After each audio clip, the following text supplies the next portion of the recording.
Vamos começar então? Pessoal, boa noite, Pai do Senhor Jesus. Vamos fazer uma oração inicial para a gente começar mais uma aula. E aí o nosso profeta Ricael para estar fazendo essa oração.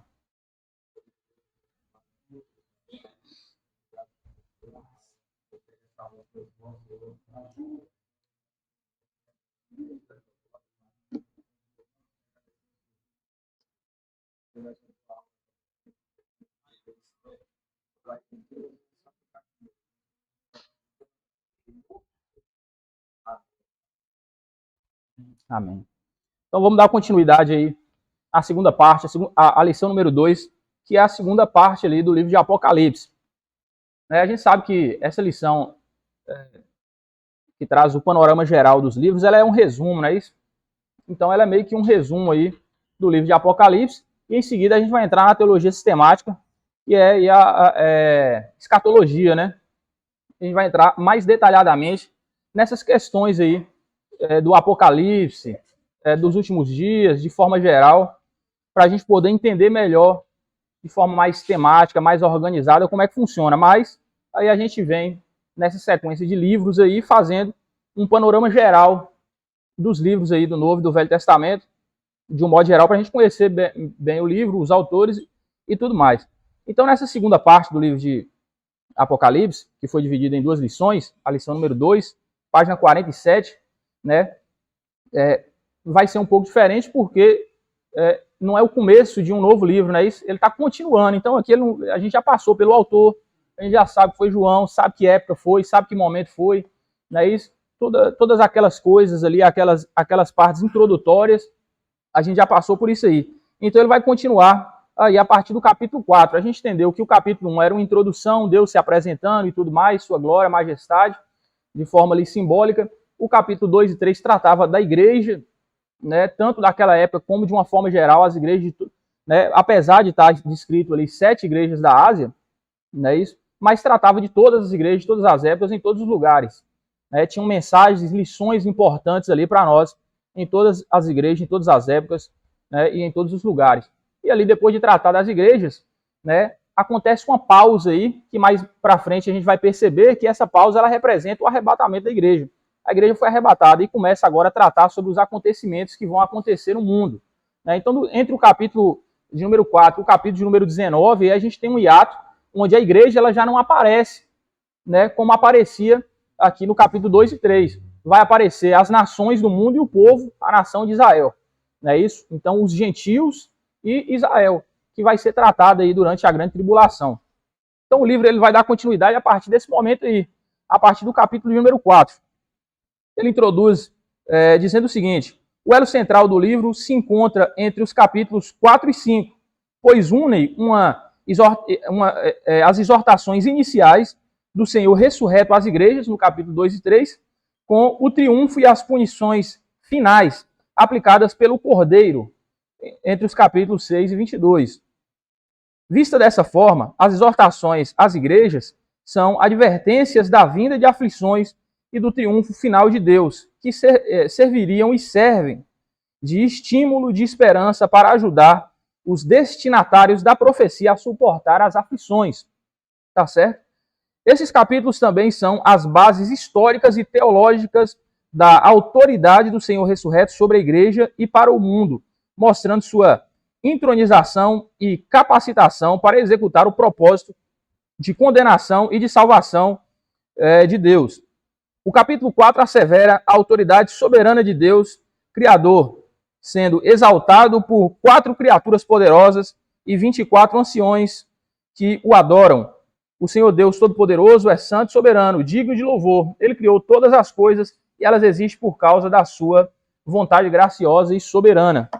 Quando ele diz aqui, né, sobre o capítulo 4, as criaturas que vão aparecer ali, os 24 anciões. E ele continua dizendo aqui que Deus ele é digno de todo louvor, que ele criou todas as criaturas, é porque tem uma imagem aí. A gente vai... pode falar? É isso mesmo. Então, a gente vai recordar que quando a gente falou de Israel no deserto, Pode ser essa quarta imagem, isso. A anterior a ela, na verdade. Isso aí, pode jogar aqui. A gente vai recordar que, quando a gente falou de Israel no deserto, o acampamento hebreu, ele se dividia dessa forma, não era quando eles estavam caminhando no deserto? Então, ele se dividia em 4 frontes. Tinha o sul, o norte, o leste e o oeste. E ali, as tribos eram divididas em 3 grupos. E esses 3 grupos, cada um desses 3 grupos, ele tinha o seu líder. Quer dizer, 4 grupos. E esses 4 grupos, cada um tinha o seu líder. O líder desses grupos eram, né, na frente ali, o que chegava primeiro nos adversários era o grupo de Judá, Zebulon e Issacar, que tinha como líder Judá. E como o seu símbolo, o leão. No norte, a gente tinha Dan liderando Naftali e Aser, e que tinha como seu símbolo, como o seu brasão, a águia, não é isso? E no oeste, a gente tinha Benjamim e Manassés sendo liderados por Efraim, que tinha como seu brasão o boi. A gente tinha Gad e Simeão sendo liderados por Rubem, que tinha como seu brasão o homem, no sul. Então, algumas pessoas até me questionaram, falando assim, rapaz, eu vi que na maçonaria eles têm lá o arco celeste, não é isso?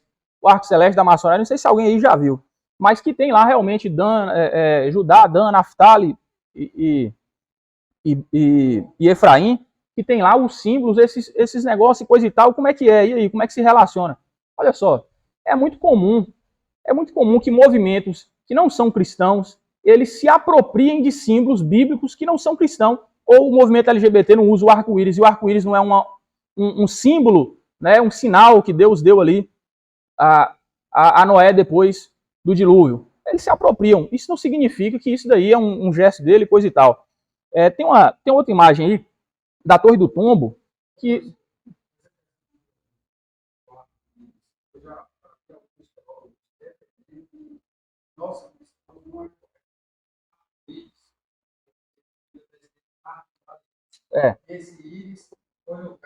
Íris é uma deusa, né?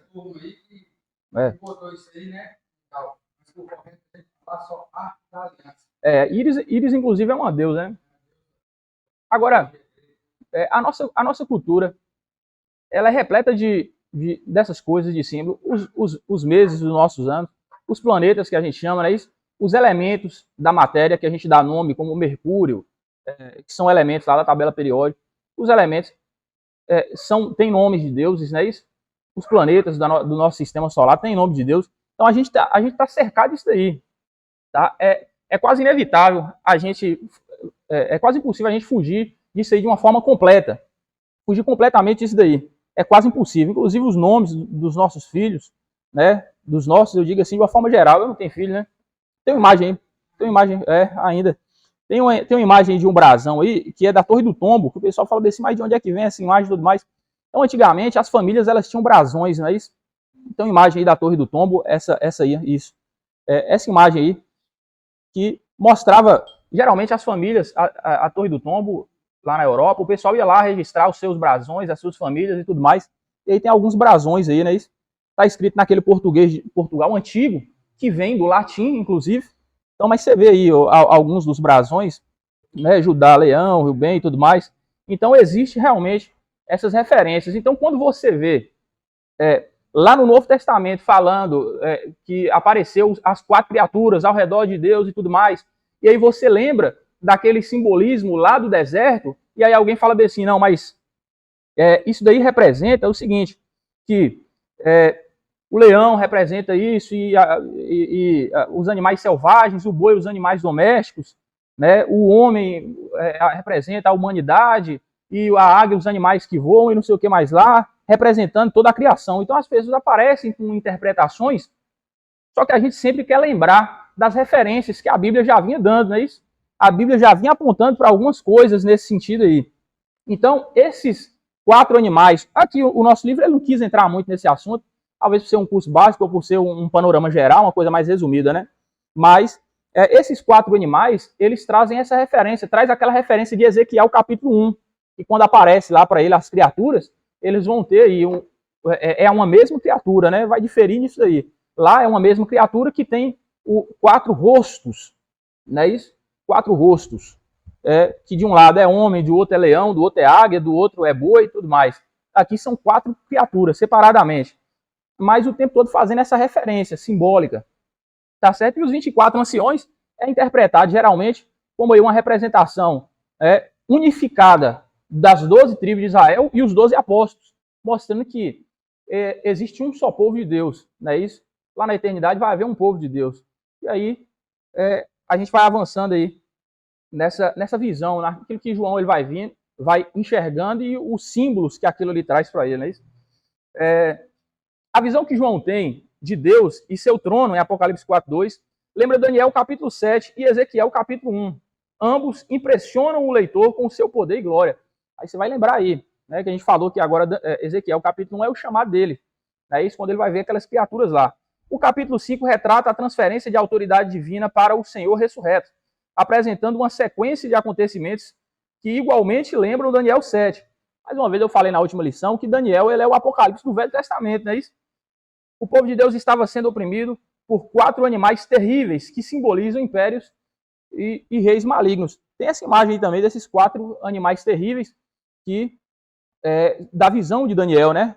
Tá lá no acho que tá lá no último lá em cima, o último lá em cima, não é isso? Que representavam aí os reinos, né? Da época aí que estavam passando aí até a vinda de Jesus. Similarmente, o Apocalipse foi escrito para pessoas que estavam passando ou logo passariam por perseguições e lutas infligidas pelos poderes do mal. Em Daniel 7 são erguidos os tronos celestes de julgamento. Livros do julgamento são abertos e a autoridade para exercer o julgamento de Deus e resgatar o seu povo das nações ímpias é entregue a uma figura humana. Essa figura, um filho do homem, talvez você já se perguntou por que o Novo Testamento fica chamando Jesus de o filho do homem, não é isso? Alguém me perguntou um domingo desse aí no Evangelho, e alguém falou, rapaz, por que a Bíblia fica chamando Jesus de o filho do homem, o filho do homem, o filho do homem? É por causa para fazer referência lá justamente à visão de Daniel. Porque Daniel ele fala que viu um como filho do homem, e aí, quando ele fala bem assim, Jesus é o filho do homem, ele está falando literalmente que Jesus ele é o cumprimento daquela profecia. É por isso que ele é o filho do homem. Tá certo? Porque ele é esse cumprimento dessa profecia aí. Então, de modo semelhante, em Apocalipse 5, vemos um livro de julgamento, nesse caso, com 7 selos na mão direita de Deus. O agente glorioso e redentor de Deus. Entretanto, o notável agente de Deus não é uma figura humana sem identificação, porque lá em Daniel era um filho do homem, mas ninguém sabia quem era, não é isso? É Jesus. Agora, aqui em Apocalipse, já não é uma pessoa sem identificação, um anônimo, é Jesus crucificado, o Cordeiro e Leão de Deus. Esse Jesus, por causa da sua obediência vitoriosa à vontade de Deus, está agora entronizado, a razão pela qual é digno de abrir o livro e os seus selos. O acontecimento descrito aqui são símbolos, mas nem por isso deve ser considerados um simples mito. O evento sugere um momento histórico e teológico de ensino bíblico, bem conhecido de outras passagens, a ascensão e entronização de Jesus, além de explicar a ausência visível de Jesus e o fim das suas aparições, das aparições da ressurreição, a ascensão de Jesus e sua entronização como ser celeste. Ele agora recebeu o poder para executar as decisões judiciais de Deus. Ele falou lá em Mateus, né, isso foi me dado todo o poder nos céus e na terra. Ele é digno de tomar o livro porque foi morto, sua morte redentora, isso é, sua obediência à vontade de Deus, revelou-o como qualificado para o papel de Senhor Celeste. Apocalipse 5,5 diz, ele venceu. Palavra usada por João para descrever o sofrimento triunfal de Jesus e sua subsequente entronização ao trono de Deus, obviamente, que lhe permite agora, como Senhor Celeste, assumir o papel de agente e executor divino. Tal poder, todo o poder do céu e da terra lhe foi dado, Mateus 28,18. Ele pode abrir o livro e os 7 selos de juízo, executando assim os propósitos do soberano Deus Criador. Com sua entronização, os céus se alegram, porque ele é digno. E o povo de Deus agora tem seu Salvador reinando. Agora a gente vai entrar aqui em os 7 selos. É isso que é a parte que me interessa. Tem uma imagem aí dos 7 selos. Quem pode ler aí para nós? Os 7 selos. Acho que é essa primeira ali, ó. Não. Aqui, ó. Isso, acho que é. Vê lá do lado. É esse.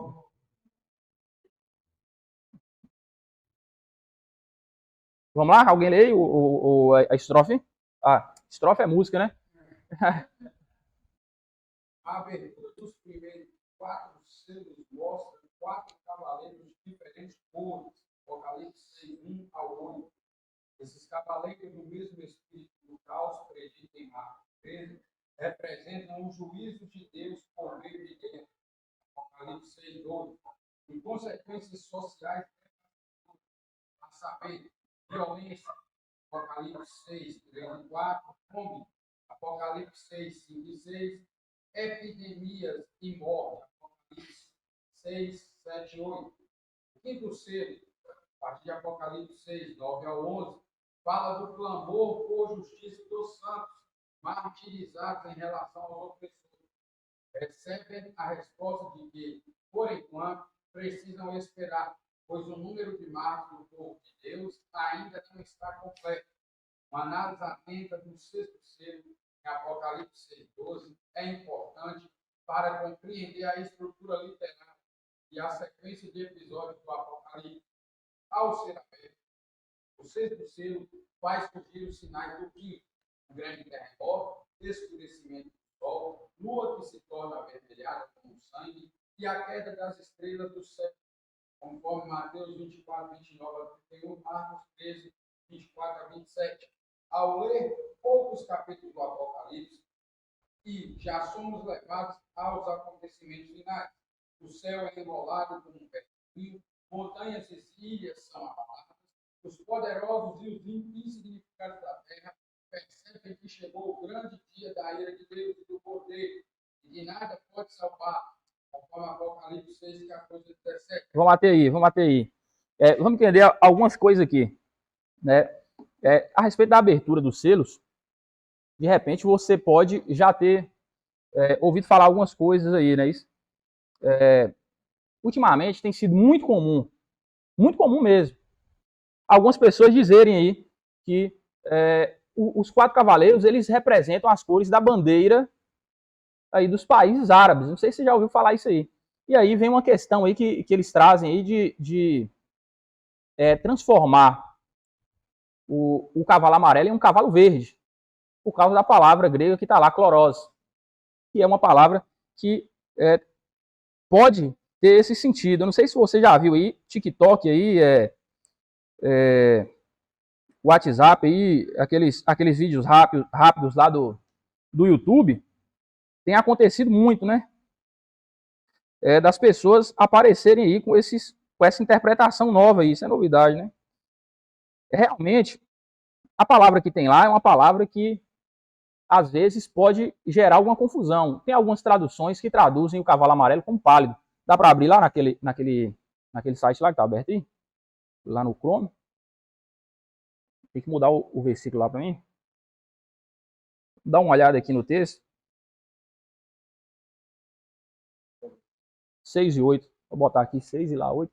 E já. E aí, só jogar para cá.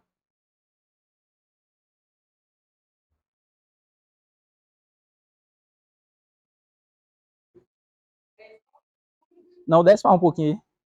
Vai, desce mais um pouquinho aí. Ó, aqui, ó. É isso aqui. Não é isso? Um cavalo hipos. Hipos. É daí que vem, né? É o nome de um esporte aí, né? Que é assim. Amarelo, clorose. Né? Hipismo, é isso aí. Tem um esporte chamado hipismo, né? Que é do cavalo. Vem daí, dessa palavra grega, né? Que cavalo em grego é hipos. Então, escrito aí, caido hipos clorose. Aí o pessoal fala assim, clorose é verde. Realmente, clorose pode ser entendido como verde. Mas ele também, geralmente, ele passou a ser usado. Clorose é uma palavra que vem de uma planta, clorofila, né?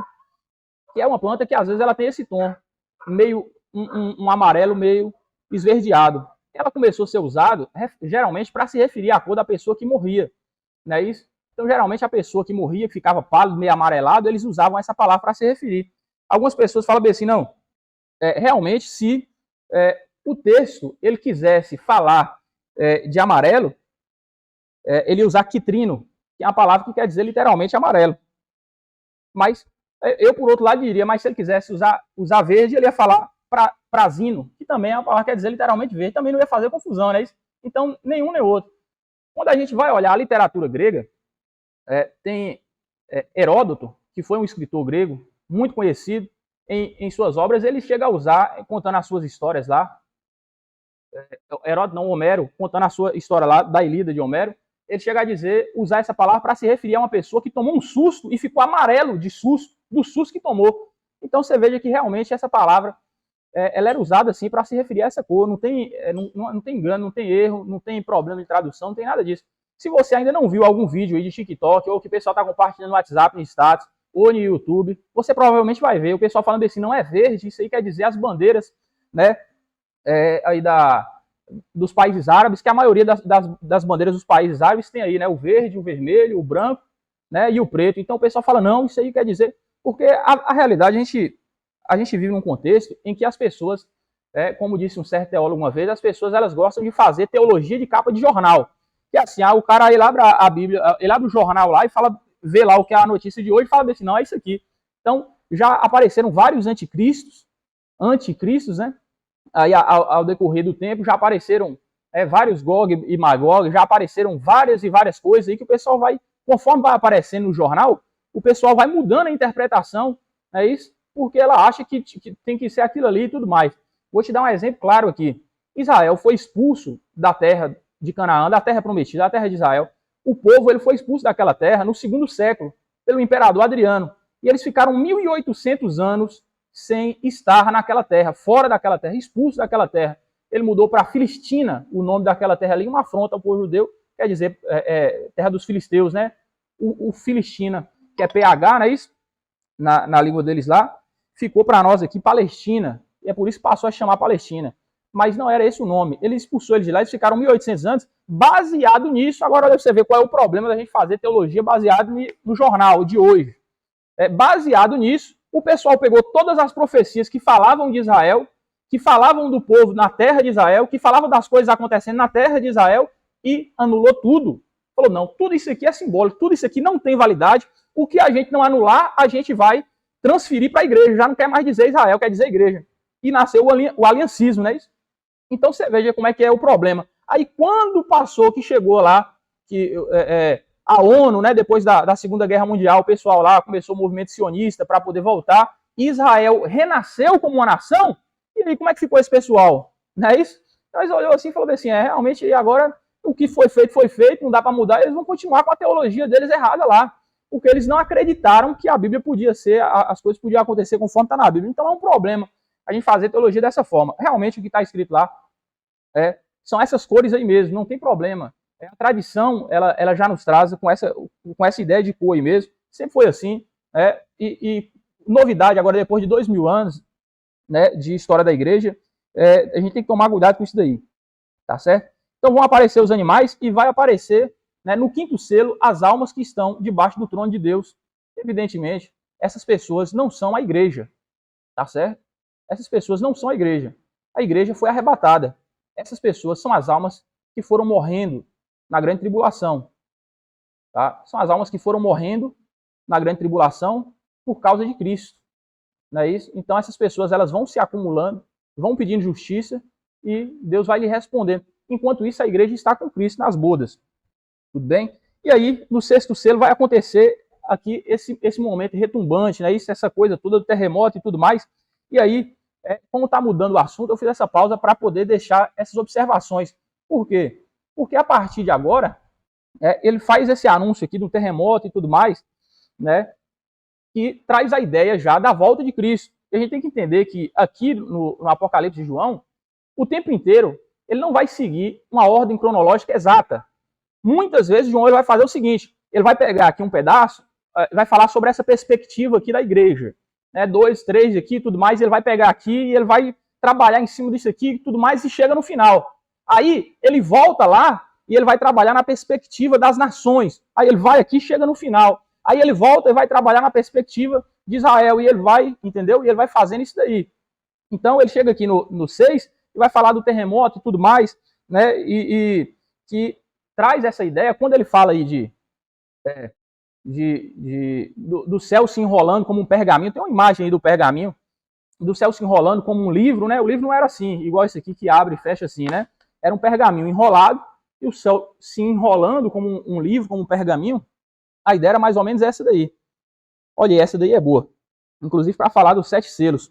Quando fala de 7 selos, geralmente a imagem que vem na cabeça das pessoas é que fosse os selos um em cima do outro, assim, né? Isso na mesma página. Não era assim. A própria descrição que João ele faz sobre a abertura dos selos, ela nos dá a entender que era esse formato de selo aqui, ó. Tá certo? Que era o seguinte, você abrir um selo, você conseguia desenrolar ali até certo ponto da página.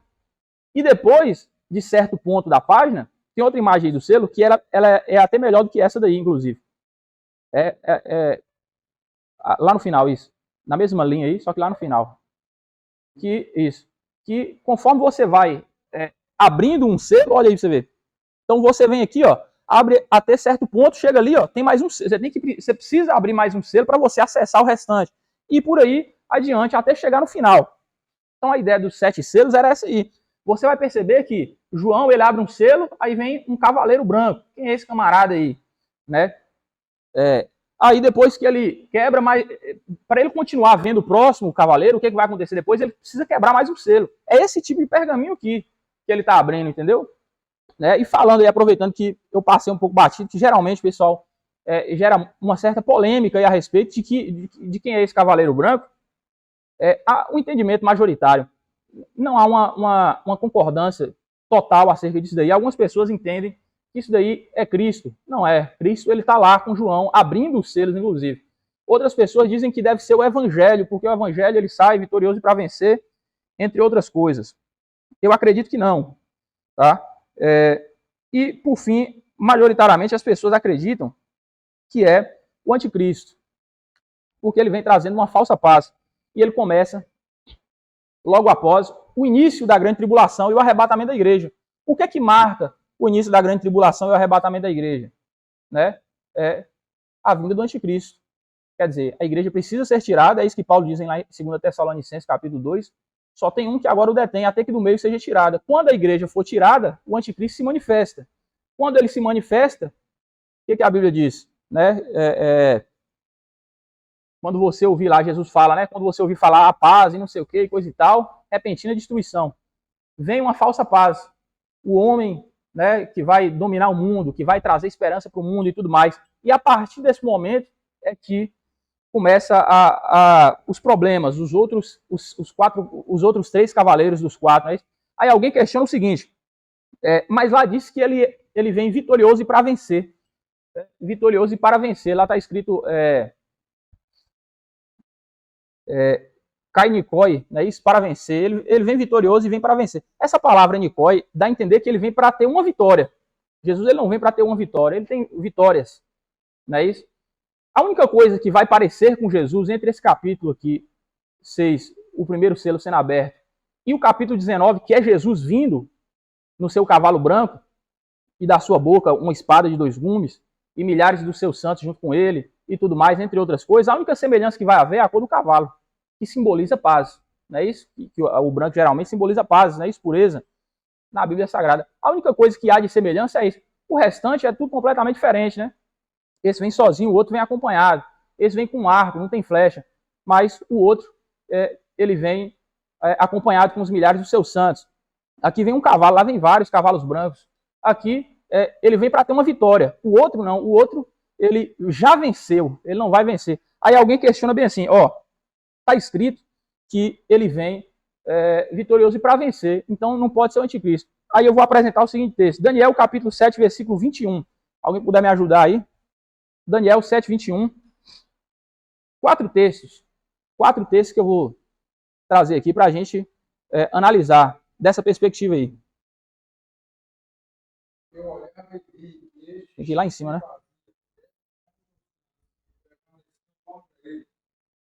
Isso.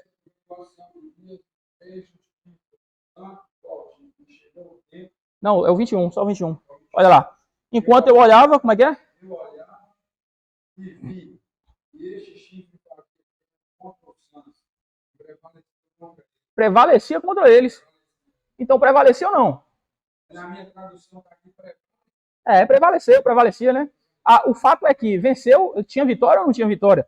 O capítulo 8, versículo 10. Vê aí para nós. Se quiser jogar lá também, viu? 8, 10.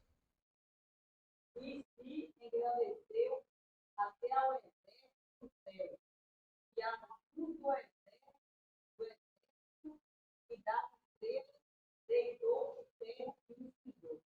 E aí? Isso é vitória ou não é vitória? 11:33, capítulo 11, versículo 33. Bota para nós aí também. Se você quiser deixar lá o... Bom que já fica já. Capítulo 11, versículo 33 também, Daniel. Deus entendido entre o povo, e se dará amor. Todavia cairão pelo povo, pelo cativeiro, pelo povo, e por muitos dias. Apocalipse 13 e versículo 7, que é o principal.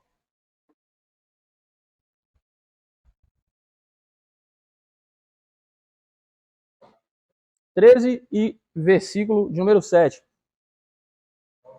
Olha cá. Também lhe foi permitido fazer guerra aos santos e... E aí? Quer dizer, não pode ser porque aqui diz que ele vem para ter uma vitória. Olha aí. Apocalipse 7 está falando de quem aqui? Apocalipse 13, perdão. Está falando de quem aqui? O anticristo. Então, na minha perspectiva, tem que ser o anticristo primeiro, porque é depois do arrebatamento da igreja. Segundo, por causa dos contrastes que tem entre esse cavaleiro do cavalo branco e o do capítulo 19. Terceiro, porque ele vem para ter uma vitória. E, por fim, porque ele vem acompanhado de um cortejo de morte, de pragas, né, de coisas ruins. Ao contrário do nosso cavaleiro branco que vem no capítulo 19. Ele vem vitorioso, né, ele já venceu e ele vem acompanhado de miríades e miríades de seus santos, não de pragas, de coisa ruim. Tá certo? Então a gente continua lá. O terremoto nesse livro é um sinal que sempre indica a destruição que precede imediatamente o fim, de novo, da história e a manifestação do Senhor, de novo falando sobre o método que João ele usa para escrever o seu livro. Né? Ele vai lá no fim, volta, vai pegando os detalhes e tudo mais. Referências a terremotos em lugares estratégicos de Apocalipse não significa que a história em si chega várias vezes ao fim, mas que João empregou a conhecida técnica literária de recapitulação. Veja Gênesis capítulo 1 e 2, né? Que lá em Gênesis capítulo 1 e 2 ele também faz dessa forma, né? Quer dizer, ele chega lá, fala que Deus criou e pronto, depois ele volta detalhando como foi que Deus criou. Isto é, contar de novo a mesma história por ângulos diferentes, focalizando outras dimensões e personagens da mesma história. Dessa forma, somos levados repetidas vezes em Apocalipse ao fim da história e à época da volta de Cristo. Ele vai lá, depois ele volta falando de novo. João, porém, guardou sua última descrição, a mais completa, do fim do mundo até a última parte do seu livro, no capítulo 19. Quer dizer, ele vai lá várias vezes, mas quando ele chega no capítulo 19 é que ele vai falar de fato e de forma mais detalhada e profunda. Usou a técnica literária da repetição, entre outras, a fim de preparar seus leitores para os traumas e esperanças da história humana, para o julgamento que viria pelas mãos do Cordeiro de Deus entronizado, passando na proteção do seu povo, pensando na proteção do seu povo e na responsabilidade que tinha de dar o testemunho sobre ele na terra, no propósito redentor do julgamento, na perseguição futura e no caráter divino do juiz de Deus. João tinha muito a explicar a respeito do sofrimento dos santos e do triunfo aparente do mal, que parece negar a confissão do cristão de que Cristo foi ressuscitado e entronizado do Senhor. Quer dizer, a gente fala, né, que Jesus morreu, foi crucificado, foi humilhado, passou por tudo que passou, mas ele ressuscitou e hoje todo o poder lhe foi dado sobre os céus e a terra. Às vezes o sofrimento do cristão parece, na nossa perspectiva, contradizer isso aí, mas só parece isso quando a gente não tem uma visão mais completa, mais inteira do projeto de Deus, daquilo que Deus ele está fazendo. Então o que João ele está fazendo aqui? Ele está trazendo de volta, né, tanto essa responsabilidade para eles saberem o que vai acontecer e qual é o nosso papel que nós devemos fazer, como também essa esperança de saber, não. Nada disso significa que Deus ele não está no controle da história, mas sim que existe um plano em curso, as coisas estão acontecendo da forma como ele planejou. E a gente tem que entender, tem que esperar. Continuando aqui, os caminhos misericordiosos e misteriosos de Deus para a raça humana exigem que se conte a história humana sobre vários pontos de vista. para certeza que a condenação ou salvação vem e é por meio de Jesus Cristo. A descrição, rapaz, isso aqui é forte, hein? A condenação e a salvação. Não é só a salvação que vem por meio de Cristo, não. A condenação também. Ele veio como cordeiro e vai vir como o juiz, não é isso? A descrição dos juízes iniciados com a abertura, e é ele que abre os selos. Inclusive é ele quem abre os selos, né? Tem uns camaradas aí do universalismo, principalmente. Universalismo não é a igreja universal, não, tá? Universalismo é essa teologia aí que diz que todo mundo vai ser salvo e que não tem nada disso, e blá blá blá, e que tudo é besteira, que você não precisa ser santo, tem nada disso. Que quando diz que Jesus tirou o pecado do mundo, quer dizer que todo mundo vai. Não tem nada disso. Isso aí tá errado.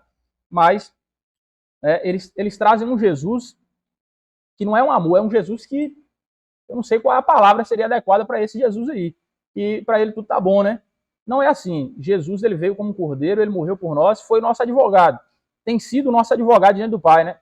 Mas ele virá como um juiz. Ele vai julgar e ele vai executar a sentença. A descrição dos juízes iniciados com a abertura dos primeiros 6 selos certamente deixou antônito os leitores de João. Mas a ira final não é o destino do povo de Deus. Isso é importante demais a gente entender. O pós-tribulacionista, ele só acredita na pós-tribulação porque ele não entende que a grande tribulação é o juízo de Deus. E porque ele não entende que a ira final não é, o destino do povo de Deus.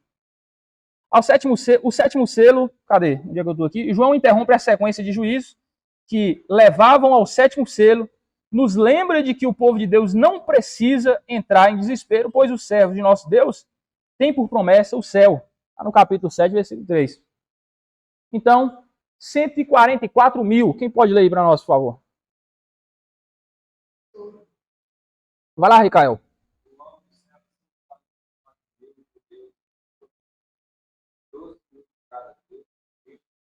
Faz parte do servo do nosso Deus. No Apocalipse, o grande grupo de 444 mil pessoas é formado pela etnia judaica. O apóstolo João enfatiza essa etnia identificado como membro da 12 tribos de Israel. A sua presença testemunha a fidelidade de Deus e a certeza do cumprimento de suas promessas. No Antigo Testamento, Deus prometeu preservar da destruição de uma pequena fração de Israel. Olha você ver isso aqui. É interessante observar isso aqui. 144 mil de etnia judaica, né? Isso, etnia é a raça mesmo, a raça, né? Que o pessoal ele pertence. Eles são judeus, né? Esses 144 mil, 12 mil de cada tribo. E aqui ele está falando aqui o seguinte, que Deus prometeu preservar da destruição um remanescente.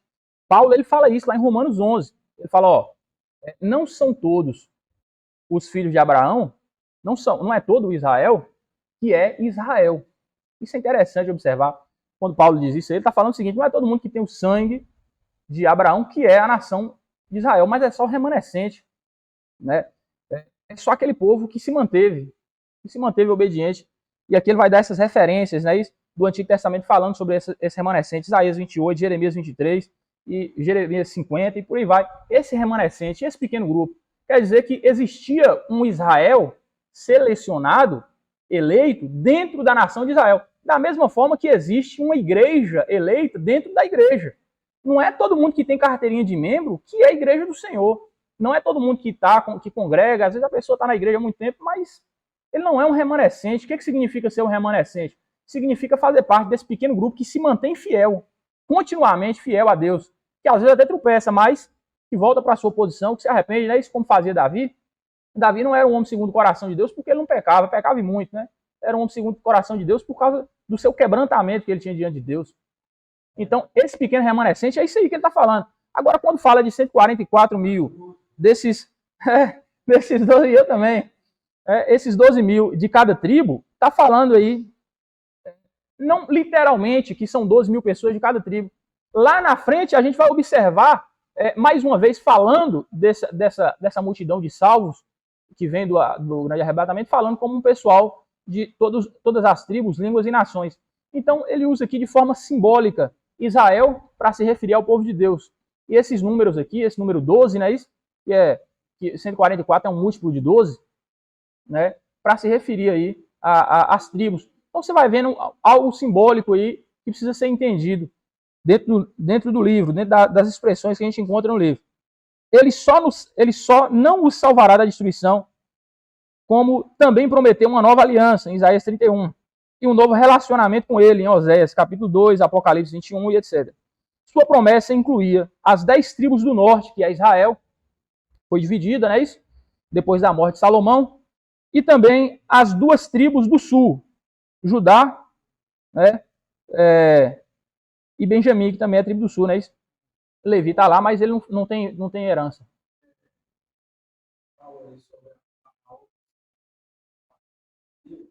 Lá fala que são pessoas que não se envolveram. Não se prostituíram. E uma Bíblia que são pessoas que tiveram nunca Sei. e nunca tiveram relacionamento sexual. Sei. Sim. Relação nenhuma, inclusive. Inclusive, a gente vai chegar lá nessa parte aí, mas a gente precisa entender o contexto que o livro está falando. Você vai perceber, tanto quando ele fala da prostituta, né, que é um povo que se prostituiu. Quando você lê Oséias, você vai entender o que essa prostituição ela significava no âmbito profético, que era o quê? Era Israel, quando traía a Deus, quando tinha outros deuses diante de Deus, quando tinha ídolos, né? O Avodazará, eles chamavam isso de prostituição. Então, na visão profética, a prostituição ela é justamente trair a Deus com outros ídolos. Isso não significa necessariamente ter lá uma imagem de barro. Existem vários ídolos, várias formas de ídolos, tá certo? Né? Tem gente que idolatra. Isso é isso mesmo. Isso mesmo. Com certeza. Você me fez lembrar de Danal aí, viu? A Bíblia diz, eu não sei onde é que é, mas vai lá. Sim. Tem várias partes, isso na Bíblia, inclusive, viu? Que o pessoal, eles gostavam mesmo de trair a Deus. Eu nunca vi daquele jeito.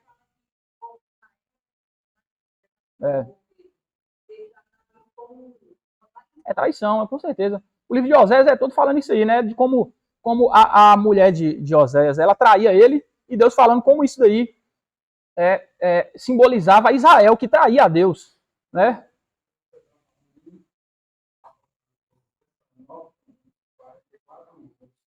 Mas não é de forma diferente.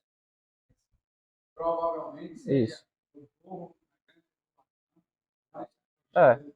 que não traiu a Deus, que não, né? Que não traiu, exatamente isso, que não traiu a Deus, né? Que não partiu para outros ídolos, inclusive o grande ídolo que vai haver, que vai ser o falso profeta, né? É o falso profeta e o anticristo. O falso profeta ele vai mandar que o povo adore o anticristo. E quem não se submeter a isso daí vai passar por um momento difícil. Mas enfim, a gente vai chegar. Não, a igreja subiu desde do final do capítulo 3. Rapaz, quem quiser passar, eu aconselho que passe.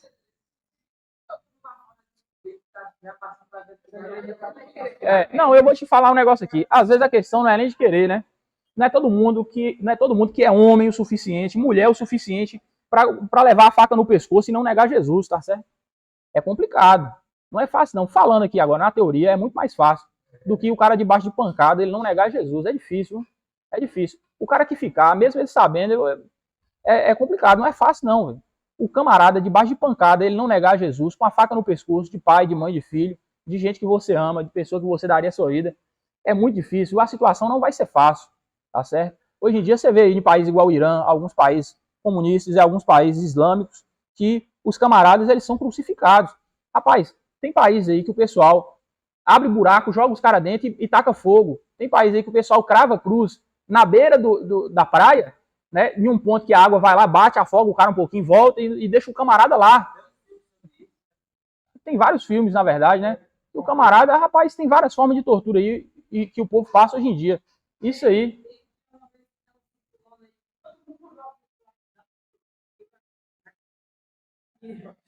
tão nervoso, colocou funcionário, colocou morrendo na rua.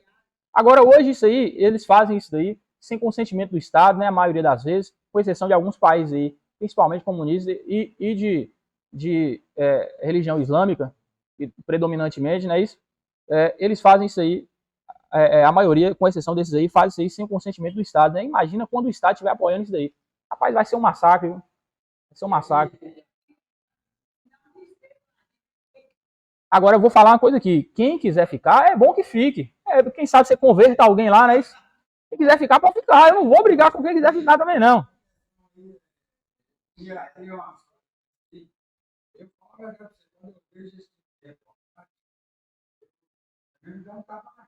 É difícil, né? A gente olha pra nós, né? Você olha no espelho, né?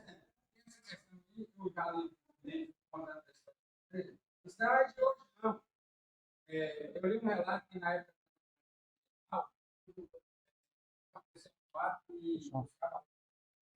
em uma igreja o pessoal invadiu e falou fora de joelho.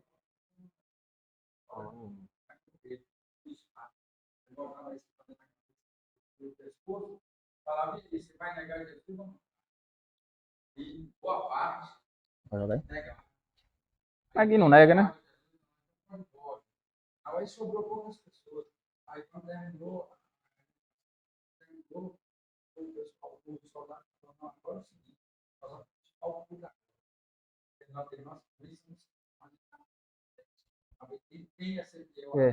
Eu ouvi essa história aí também. Quando a gente entrar em teologia sistemática, a gente vai pegar isso aqui, tá? Mas eu vou dar uma passada aqui rapidinho, só para a gente não ficar, não passar batido, né?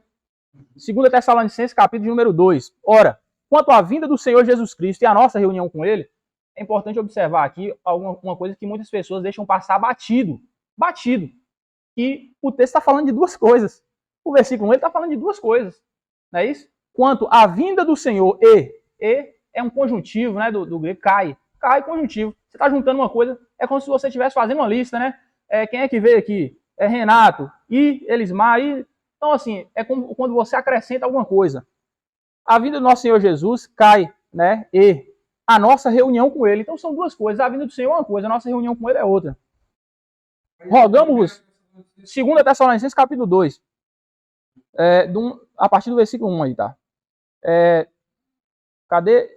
Rogamos-vos, irmãos, que não vos movais facilmente do vosso pensar, nem vos perturbeis, quer por espírito, quer por palavra, quer por epístola, como enviada de nós, como se o dia do Senhor estivesse já perto. Agora ele está falando do dia do Senhor. Zacarias fala do dia do Senhor, né? No Novo Testamento você fala o tempo inteiro do dia do Senhor. O dia do Senhor é o quê? É a parousia, é a vinda visível de Cristo, é quando ele bota o pé na terra. No arrebatamento ele não põe o pé na terra, é a gente que sobe para encontrar com ele. Se fosse a mesma coisa, que sentido faz eu subir para lá para depois Jesus descer e vir? Ele vinha logo, não era não? E eu ia caçar lá. Mas enfim, ele primeiro fala, não por palavra, por epístola, como se o dia do Senhor já estivesse perto. Então, veja bem, ele começa falando de duas coisas. Vinda do Senhor, nossa reunião com ele.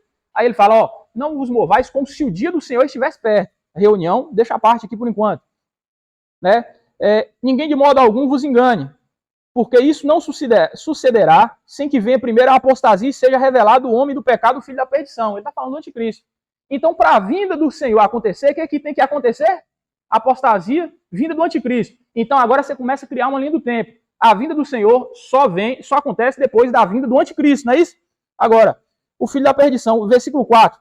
Aquele que se opõe e se levanta contra tudo que se chama Deus, ou é objeto de adoração, de sorte que se assenta no santuário de Deus, apresentando-se como Deus. Não vos lembrais que eu vos dizia essas coisas quando ainda estava convosco? Agora vós sabeis o que o detém para que ao seu próprio tempo seja revelado. Então calma aí. Lembra da nossa linha do tempo. O dia do Senhor só vai acontecer depois de manifestação do anticristo, não é isso? Mas tem alguma coisa que o detém. Aí ele continua falando assim, ele não vê ainda, porque tem alguma coisa que o detém.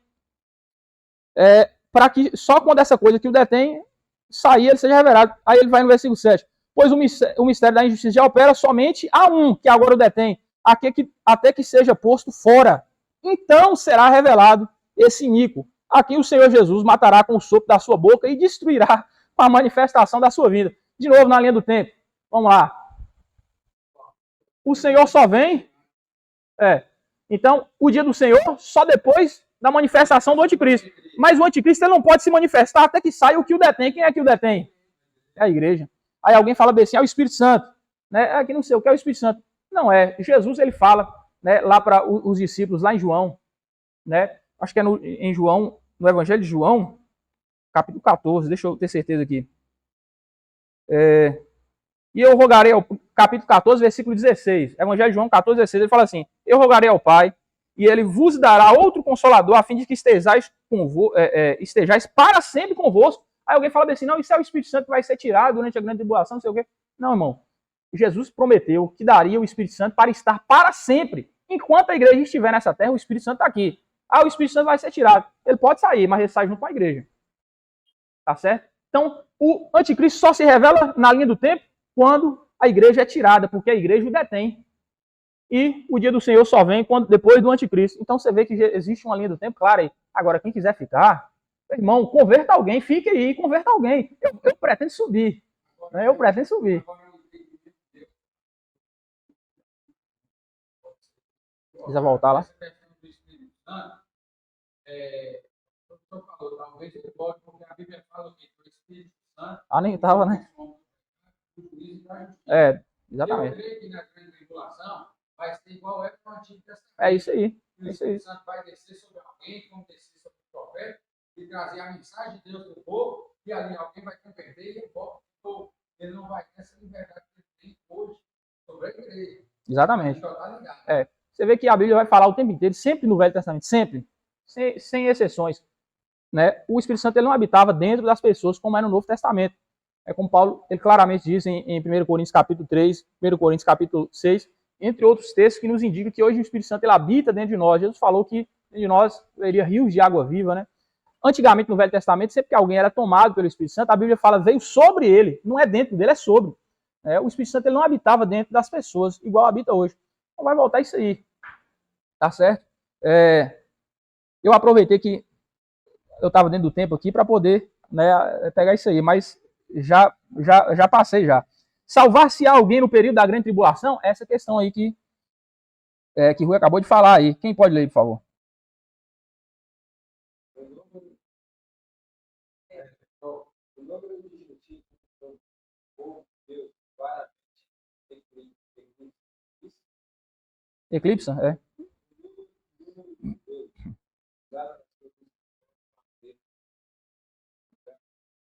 Então, isso eles são que vem da situação para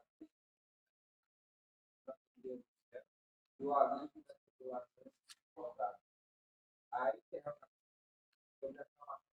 período da situação, são procedimentos feitos por várias classes de pessoas.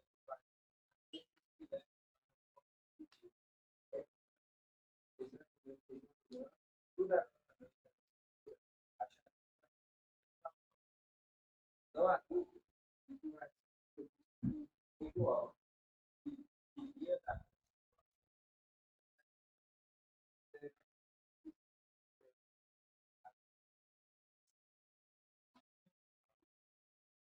As quais estão previstas no Espírito profético do Antigo Testamento. Compreender que aquilo que recebe providencialmente todo o tempo daquela vivo durante os 7 anos do governo do Anticristo, a quais constituirão os 144.000 assinalados que sofrerão, mas serão eles tomarão parte ativa naquele grupo de ministério.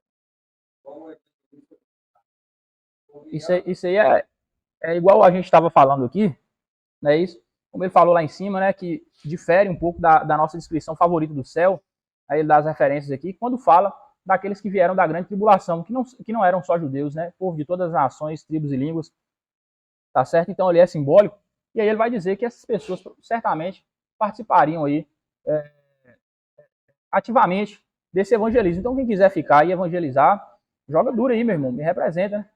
Hã? Ó, Russell, ele começou falando isso aí. Charles Russell, ele começou falando isso aí. Eu acho que nem ele imaginava que esse movimento fosse crescer tanto. Depois que não dava mais. Depois. Não, mas só que eles mudaram. Eles mudaram. Sabe qual foi a mudança que eles fizeram a partir do tempo? Ele fala assim, não, 144 mil é os que vai subir para o céu, o resto vai morar na terra. Então, os melhorzinhos vão pegar os melhores. Então, eles mudaram, né? Então, a religião que fica mudando assim, conforme a conveniência. É, não, aí eles mudaram. Quer dizer, uma religião que fica mudando de acordo com a conveniência já não dá para confiar, né? Quer dizer, antes era só 144 mil que ia ser salvo, agora não. Vai ter mais salvos. Agora, no céu, vai morar no céu é 144. Os outros vai morar na terra reformada, que eles não acreditam que essa terra vai ser destruída, né? Mas, enfim, né? Ele vai dizer aqui que João ele volta lá no sétimo selo, né? Que vai descrever de novo, voltando àquela questão do método como João ele escreve o livro de Apocalipse. As 7 trombetas. Quem pode ler? Tem uma imagem aí das 7 trombetas, inclusive.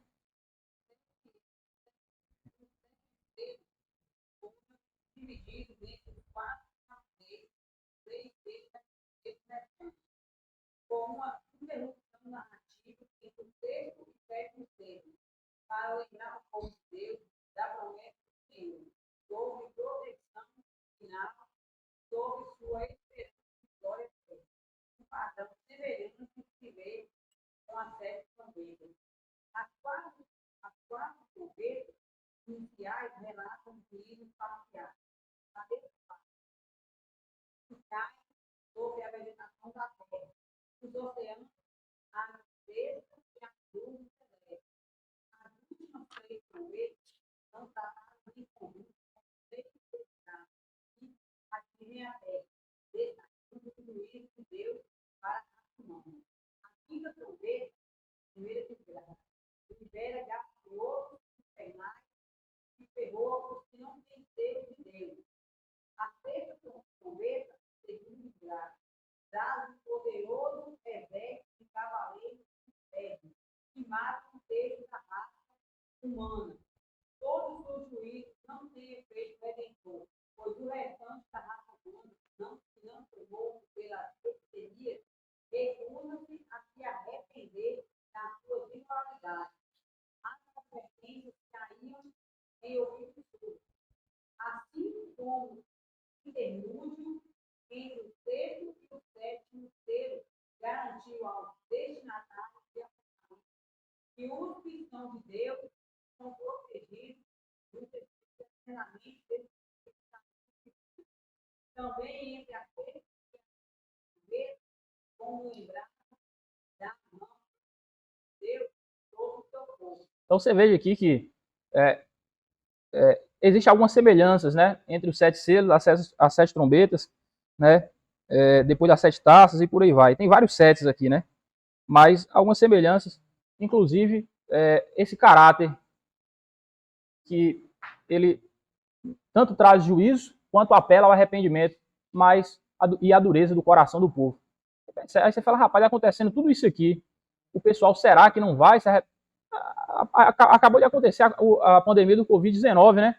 Você viu o pessoal se arrependendo aí no mundo, as pessoas mudando suas atitudes, as coisas pioraram. As coisas pioraram. Tem pessoas que parou de ir para a igreja durante a pandemia e nunca mais voltou. Então, o que vai acontecer é justamente isso aqui, um endurecimento ainda maior do coração dessas pessoas. Agora, quando diz aqui uma aparente contradição, né? Diz que o anticristo é dado o poder de perseguir os santos e tudo mais, e aqui diz que eles estão escapes da ira de Deus, do castigo de Deus. É porque uma coisa é diferente da outra. Uma coisa são os castigos de Deus sobre o mundo. Outra coisa é a perseguição do anticristo pela igreja. Tá certo?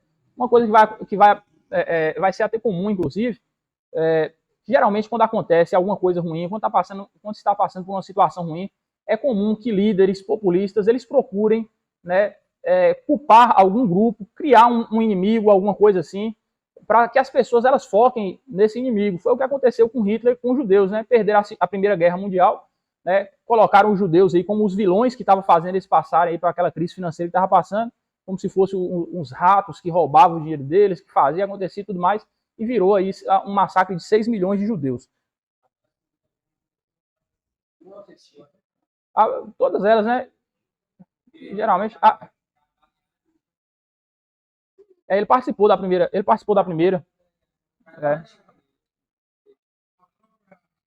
A igreja, né? O imperador romano, né? Mandou queimar lá na cultura. Incendiou e botou a culpa na igreja. Quer dizer, então é comum você ver isso daí, né? Quer dizer, todas essas desgraças acontecendo, e aí ele vai usar justamente a igreja para poder culpar e perseguir, não é isso? Então, no interlúdio das trombetas, porém, também ficamos sabendo que a proteção de Deus durante os dias da tribulação não significa isolamento, pois o povo de Deus, os judeus, precisam dar testemunho profético ao mundo. Olha aí, né? Eles participando aí desse testemunho profético. Em Apocalipse 10, do capítulo 1 a 11, é chamado de João. O chamado de João, pelo padrão de Ezequiel, capítulo 2, do versículo 1 até o capítulo 3, versículo 11, é reafirmado. Ele recebe a ordem de comer um livro agridoce e profetizar a respeito de muitos povos, nações, línguas e reis. A nota de proteção e testemunho é tocada novamente em Apocalipse 11, do 1 ao 13, onde a medição do templo de Deus alude à mão protetora de Deus, onde seu povo, sobre seu povo na hora de Deus. Isso e também juízo, né? Geralmente, quando você vê Deus medindo o tempo com uma régua na igreja, é ele medindo para justamente trazer o juízo. Tá certo? As perseguições durante 42 meses, durarão 42 meses, mas seu povo, a cidade santa, não será nem destruída nem silenciada. Esses 42 meses são os 3 anos e meio, ou 1.260 dias, é a mesma coisa. Tá? As duas testemunhas de Apocalipse 11:3 darão testemunho desse período também chamado de 1.260 dias, da misericórdia e do julgamento de Deus. Veja bem, os 42 meses e os 1.260 dias referem-se ao mesmo período de tempo de perspectiva diferentes. Ou seja, um fala em meses, outro fala em dias, mas é o mesmo período de tempo. Não é isso? Porque os dias de testemunho... Cadê? Referentes... Porque, onde é que é? Porque os dias de testemunho também são dias de oposição. Ou seja, as duas, eles estão lá testemunhando e estão sofrendo oposição. Ou seja, seria 3 anos e meio. Aparente paz, não é isso? 3 anos e meio. Período só, havendo oposição. O que acontece é o seguinte, aparente paz, né? Lá em Daniel, inclusive, no capítulo número 9, o Apocalipse do Velho Testamento, Deus ele revelou para Daniel que aconteceria isso. Um certo príncipe que viria, firmaria um compromisso com eles, e no meio desse período, dessa semana de anos, ele quebraria esse pacto. Então o que acontece, né? Ele vai lá, faz um compromisso, aparente paz, cavaleiro branco, né? Primeiro selo e tudo mais, e ele vem com aparente paz. No meio desse período, acontece uma quebra. Ele não era aquilo que ele parecia ser, que prometia ser, que parecia que era e tudo mais. É uma decepção geral. E agora, meu irmão, a coisa começa a ficar feia, né? Então, esse meio do período são esses 3 anos e meio, que também é dito que também é dito como 42 meses e também é dito como 1.260 dias. Referências negativas, cadê? Onde é que é? Referências negativas à perseguição e à atividade de Satanás e da besta sempre são feitas em termos de 42 meses, enquanto as referências positivas à mão sustentadora de Deus ou testemunho profético, suas duas testemunhas, são feitas como um tempo, tempos, no plural, e metade de um tempo, ou 1.260 dias. Então eles fazem essa diferenciação, né? Quando vai falar da ação do inimigo, eles usam os meses. Quando vai falar da ação aqui de Deus e de suas testemunhas, eles usam ou anos ou os dias, né? A sétima trombeta, terceira desgraça, a falta de graça, né? Novamente traz terremotos, relâmpagos e trovões. O fim da história chegou. E a hora dos mortos serem julgados e dos santos serem recompensados. Sem dúvida, o fim chegou de fato, porque o coro celeste agora fala da vinda do reino de Deus, assim como do dia do julgamento, como fatos do passado. O coro canta, o reino do mundo se tornou do nosso Senhor e do seu Cristo, e ele reinará pelos séculos dos séculos. E aí as duas testemunhas. Eu vou passar esse finalzinho aqui, porque a gente vai começar a segunda parte aqui agora, a partir dele, tá certo? As duas testemunhas evidentemente são homens. Alguns creem que sejam Enoque e Elias, porque estes nunca morreram, foram arrebatados vivos, né? Outros têm sugerido Moisés e Elias, representando a lei e os profetas, porém não sabemos ao certo. O objetivo deles é chamar a atenção do mundo, e especialmente dos líderes do mundo, para as reivindicações do Deus dos céus, em meio a um período em que o mundo estará seguindo loucamente as maquinações diabolicamente falsas do homem do pecado, o anticristo. Nenhuma arma prosperará contra elas até que sua obra seja realizada. A nota trágica é a louca alegria do mundo por causa da morte violenta das testemunhas. Aqui se manifesta a impiedade do coração humano, no que ele tem de pior, mas a sua alegria frenética tem uma curta duração. Depois de 3 dias, os corpos ultrajados recebem nova vida e são arrebatados visivelmente ao céu. Observação aqui. Por que o pessoal fala que é Enoque e Elias? Porque não morreram. Eles falaram, como não morreu, tem que morrer, porque está dito lá que tem que morrer e tudo mais. A Bíblia diz que Deus poupou Enoque da morte porque o amava tanto que não queria que ele morresse. Agora, se a motivação de Deus em poupar Enoque da morte fosse porque ele não queria que ele morresse, que sentido faz agora mandar o cara para morrer, né? Então, não faz sentido, né? Eu poupei você porque eu não quero que você morra. Não, mas agora eu mudei de ideia, vai lá morrer. Então, eu não penso que seja isso. Outra coisa, eles falam Moisés e Elias. Por quê? Por causa dos sinais que as duas testemunhas fazem, que são sinais que foram feitos por Moisés e Elias. Aí o pessoal associa, não, camarada, né, esse sinal aqui quem fez foi Elias, esse sinal aqui quem fez foi Moisés, deve ser esses caras aí. Mas quem fala isso esquece que os sinais eles foram operados por essa pessoa, mas o poder não era deles. Não é isso? O poder é de Deus, e Deus ele dá esse poder a quem ele quiser. Então não há necessidade que sejam essas pessoas, tá certo? Joga aí para nós aí a resposta aqui. O questionário. Então tá aí o questionário, confere aí se você... Vou perguntar porque... geral. Vamos tomar o café aí? Na página 58, a perseguição do justo pelo dragão. O capítulo 12 é crucial para compreender a perspectiva de João da sequência histórica. O número 3, o número 3,5 era visto pelos cristãos e judeus como tempos de dor e de juízo. Veja Lucas capítulo 4, versículo 25, fazendo referência aqui, né? Dá para colocar aí, pessoal? Fazendo referência aí a esse número que vai ser Lucas capítulo 4, versículo 25. Esse número que vai ser utilizado aqui, que já vinha sendo utilizado, 3,5, tanto 3 anos e meio, como 42 meses, ou 1.260 dias, fazendo referência aí agora ao caso de Elias, não é isso? Olha lá, Lucas capítulo 4, versículo 25.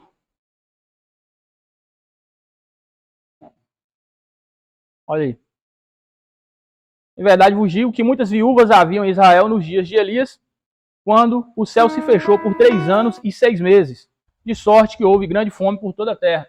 Então, mais uma vez, voltando aí, 42 meses, 1.260 dias, ou 3 anos e meio, da mesma forma, né? Significando a mesma coisa, mas trazendo aqui para nós que naquele contexto existia um entendimento aí de juízo, associado a esse número de 3 anos e meio. João referiu-se aos 3 anos e meio, às vezes como 42 meses, outras vezes como 1.260 dias, que vai dar no mesmo no final das contas, não é isso? E ainda outras vezes como um tempo, tempos no plural e metade de um tempo, como é Apocalipse 12:14. Para João, esse é um período de tempo em que os poderes do mal farão as suas obras de opressão. Como a gente falou lá, é aquela segunda metade, aquele segundo período da grande tribulação. Durante o mesmo tempo, porém, Deus protegerá o seu povo, conforme Apocalipse 12, do 6, versículos 6 e 14. Enquanto ambos testemunham da sua fé, ao mesmo tempo, os que sofrem nas mãos destes poderes maus, onde é que eu estou aqui? Ao mesmo tempo em que esses sofrem nas mãos desses poderes maus. Todos os comentaristas concordam que este terrível período de tribulação terá fim com a vinda do Senhor. A questão crítica, porém, é saber quando o período de 3 anos e meio de perseguição e de testemunho começará. Aqui a gente volta de novo naquela questão, né, tribulacionista, pré-tribulacionista, meso-tribulacionista e pós-tribulacionista.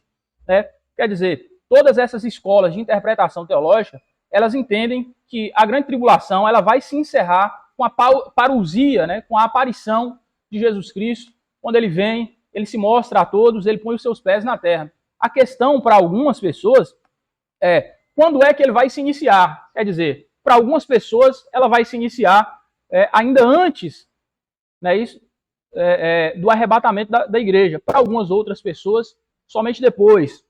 E por aí em diante. Essa, como ele diz, é a questão crítica, né? A gente já apresentou as igrejas, o pentecostalismo clássico, de uma forma geral, isso, as igrejas renovadas, a Assembleia de Deus, os neopentecostais, geralmente adotam sempre essa posição pré-tribulacionista.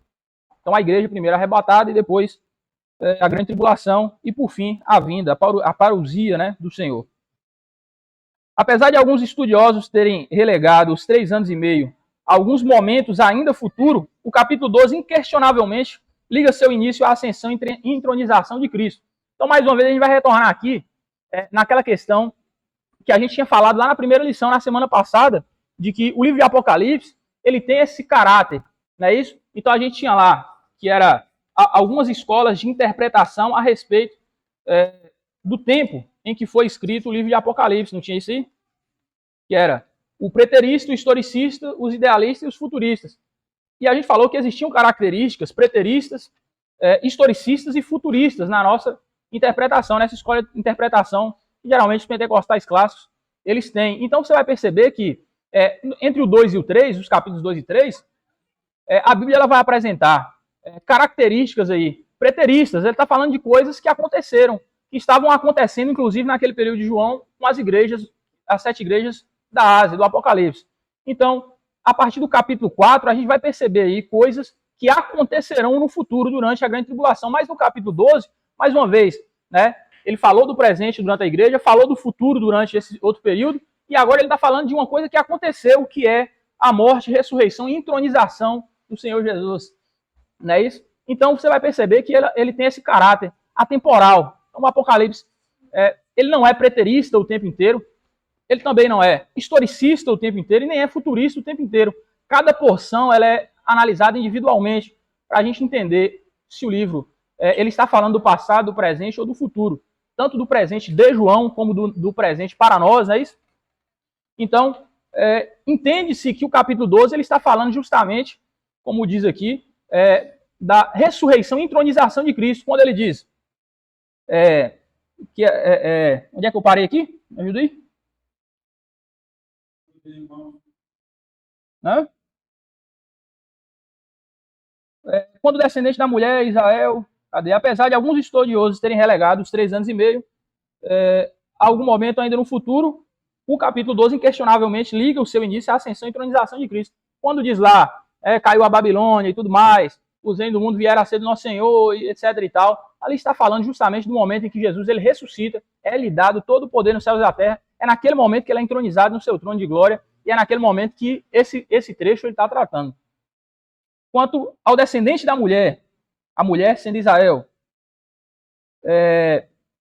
arrebatado para Deus, até ao seu trono, a guerra no céu e o dragão é lançado na terra. O céu se alegra porque o adversário foi vencido, mas para a terra é hora de lamentar, porque o mal foi lançado à terra e sua ira é muito grande. Satanás sabe que foi derrotado pela entronização de Cristo e que lhe resta pouco tempo. Rapaz, isso aqui tem pano para manga, tá? Tem pessoas que entendem que essa batalha, né, que Miguel derrota o dragão e ele é lançado na terra, tem pessoas que entendem que isso aqui está falando lá do princípio da queda de Satanás. Quando Satanás ele é lançado na terra, Jesus ele chega a dizer lá em Lucas, acho que é 10:17, como é que é? Lucas, lá em Lucas, quando ele manda os discípulos. É isso aí mesmo. Quando ele envia os discípulos, eles voltam falando lá toda alegre, Jesus, a gente, em seu nome, a gente fez, aconteceu e tudo mais. E ele fala para os discípulos bem assim, o versículo 18, 10:18. No 17 eles contam, né, que os demônios se submetiam a ele e tudo mais, e no versículo 18 ele diz assim, mas ele lhes disse, eu via Satanás caindo do céu como um relâmpago. E aí o pessoal associa isso aí lá com Isaías 12:14, não é isso? Porque caíste do céu, ó estrela da alva, Ezequiel 28 e por aí vai, para poder narrar aí a história da queda de Satanás, como ele caiu do céu e tudo mais. E algumas pessoas entendem que esse trecho aí ele está falando justamente da queda de Satanás.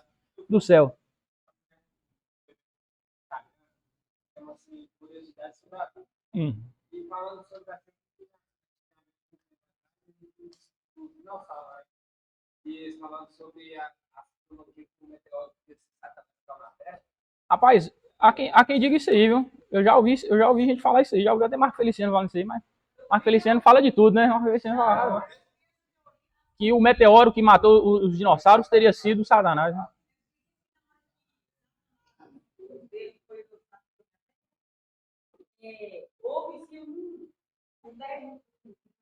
É, que causou a era do gelo e tudo mais. É a teoria do hiato, né?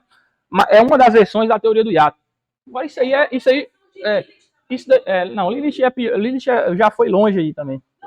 Eu sei que tem. Agora já não é uma coisa já não é uma coisa tão séria, né? Agora existem várias versões da teoria do hiato entre Gênesis 1 e Gênesis 1:2. Entre essas, essa daí. Isso daí geralmente é especulação. Não tem muita coisa, não tem muito elemento bíblico aí, teológico, histórico, qualquer coisa que seja, cultural do povo, para você poder dizer que realmente aconteceu isso aí. É mais especulativo mesmo, né? Mas enfim. Rapaz, eu já ouvi falar tanta coisa aí. Essa internet aí, meu Deus, eu vou falar pra você, né? Agora, a questão é o seguinte, existem coisas que são mais especulativas e coisas que são mais ligadas aí à Bíblia, né? Que são mais fáceis de você atestar, de você ir lá buscar um conteúdo e tudo mais, juntar ali os elementos para você entender realmente se foi isso aí que aconteceu, se tem grandes chances de ter acontecido dessa forma ou não, se realmente não tem, tá certo? Entre essas teorias aí, que realmente existe algum elemento de verdade, alguma chance de ter sido verdadeiramente dessa forma, tem essa daí, né, de que realmente essa batalha Miguel, né, contra Satanás foi a queda do diabo e tudo mais. Agora, o que de fato acontece, né, é que o cordeiro que foi morto desde antes da fundação do mundo, ele foi entronizado. E é esse momento aqui, quando fala que a criança foi levada ao trono de Deus, é evidente que ele resume ali, né? Quando ele foi levado, ele já não era mais criança, mas aquela criança cresceu, morreu, ressuscitou e foi levado ao trono de Deus. Essa pessoa sem sombra de dúvidas, se trata de Jesus Cristo e da sua ressurreição e ascensão, quando ele aparece para os discípulos em Mateus 28, 18, e fala: todo poder me é dado nos céus e na terra. Isso aí não há dúvida, né? A descrição muito breve que João faz da vida de Cristo, apenas do seu nascimento e entronização, são especificamente mencionadas.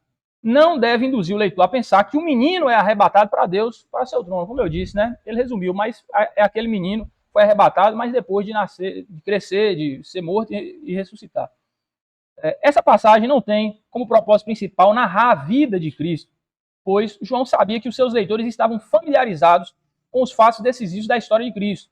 Antes, a passagem quer mostrar a continuidade da perseguição iniciada por Satanás contra a mulher e seu filho Cristo, e continuada contra a mulher e o restante dos seus descendentes, a igreja, né? Os cristãos, aliás. Fazendo diferenciação aí entre igreja e cristão, tá? Naturalmente, é o Senhor crucificado e ressurreto que é entronizado e cuja ascensão ao trono traz consigo a derrota das trevas. O relato da derrota do dragão no céu e sua expulsão dali começam claramente com a entronização do descendente da mulher e é causado por ela. Ou seja, mais uma vez, né, existe essa crença de que seria ali a subida de Jesus, né, que aquela queda do dragão e tudo mais é simbólica, que isso significa simplesmente a derrota das trevas, e outras pessoas acreditam que realmente ele está narrando a queda de Satanás, desde lá dos princípios, não é isso? Do mesmo modo, veja bem a história de Apocalipse 12:6, em que a mulher foge para o deserto e é protegida por Deus por 1260 dias. Olha o número aí de novo. Tem dois ganchos inconfundíveis que a inserem na história do capítulo 12.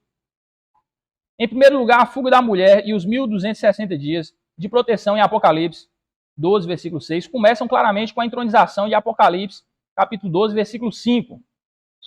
Mas em Apocalipse, capítulo 12, do 14 ao 17, é a perseguição do dragão que agora foi lançada do céu para a terra. O dragão foi lançado do céu para a terra, né? Não a perseguição. Que motivam a mulher a fugir para o deserto. Por isso, o que temos em Apocalipse 12, 14 a 17 é a retomada e ampliação da história da mulher, começada em Apocalipse, capítulo 12, versículo 6. Então, existem duas ocasiões. Uma, ela foi guardada, e a outra, ela fugiu, não é isso? Observe as referências paralelas em Apocalipse 12:6 e Apocalipse 12:14. A deserto, alimentação, um tempo, tempos e metade de um tempo. Apocalipse 12:14. E o seu equivalente, 1260 dias, Apocalipse 12:6. Esse elo da história, em que dois acontecimentos são vistos, com a fuga da mulher entre a entronização do descendente da mulher e a perseguição da mulher pelo dragão, não é nem estranha nem surpreendente. É a entronização que praticamente no mesmo tempo causa a guerra no céu, que resulta na expulsão do dragão e depois imediatamente leva o dragão agora furioso a perseguir a mulher e os restantes da sua descendência. Não apenas fica claro que os 1260 dias de Apocalipse equivalem a um tempo, tempos e metade de um tempo de Apocalipse 12:14, não é isso? Depois o dragão levanta dois carrascos, Apocalipse 13, para ajudá-los a perseguir aqueles que creem em Jesus. Um deles é a personificação de Satanás, é um líder político, a besta do mar, chamado o homem do pecado, ou o anticristo. Paulo ele usa esse termo, né, o homem do pecado, e João é quem usa esse termo anticristo nas suas epístolas, né? Anticristos, inclusive, ele fala no plural, né, de anticristo. Aonde que é? Que falará isso. Blasfêmias durante 42 meses, de novo, né? Ele vai intercalando aí, intercambiando os termos. Tempo, tempos, metade de um tempo. 42 meses, ou 1260 dias. E pelejará contra os santos, em Apocalipse 13:7. Enquanto a segunda besta, ou o falso profeta, de Apocalipse 19:20, que procede da terra, em Apocalipse 13:11, procura enganar a terra de modo que os seus habitantes adorem a primeira besta, o anticristo. Então, a primeira besta ela tem um caráter religioso, tá certo? A segunda besta, a primeira besta ela tem um caráter político, que é o anticristo. A segunda besta ela tem um caráter religioso, que é o falso profeta, tá certo?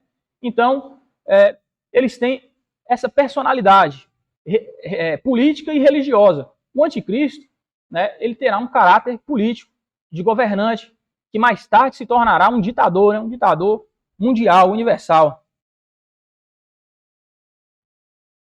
E aqui o falso profeta procede da terra, procura enganar a terra de modo que os seus habitantes adorem a primeira besta, o anticristo. Olha o falso profeta aí servindo a esse governante, né, para que o povo adore a ele. Portanto, os capítulos 12 e 13 é mais uma forma de se referir aos 3 anos e meio, indicando o mesmo período de tempo. Eles estão falando da mesma época aí, tá? De perspectiva diferente. Mais uma vez, é importante a gente perceber que ele não está falando nem sempre de uma sequência de eventos que vem um depois do outro. Muitas vezes ele está falando desse período, aí ele volta lá e fala desse mesmo período de uma outra perspectiva, tá entendendo? Então, triunfo, advertência e condenação. Após... quem pode ler aí, por favor? Triunfo, advertência e condenação.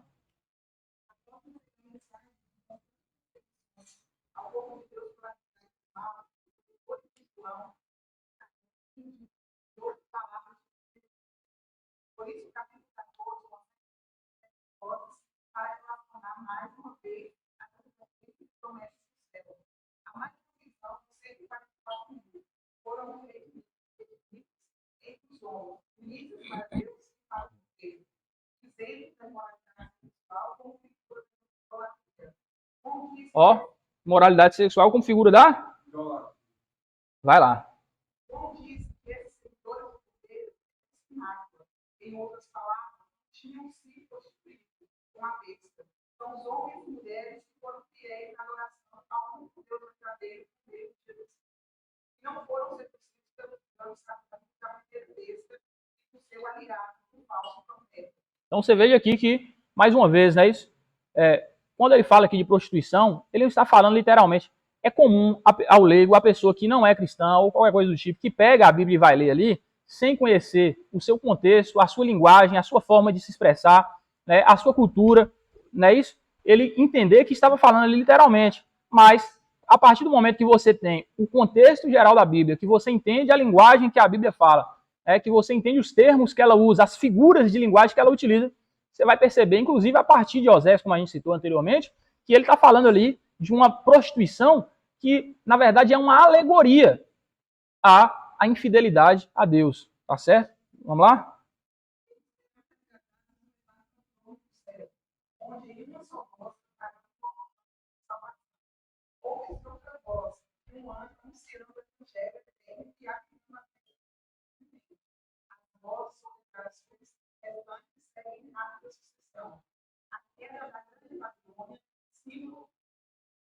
Veterotestamentário. Essa é trava-língua, né?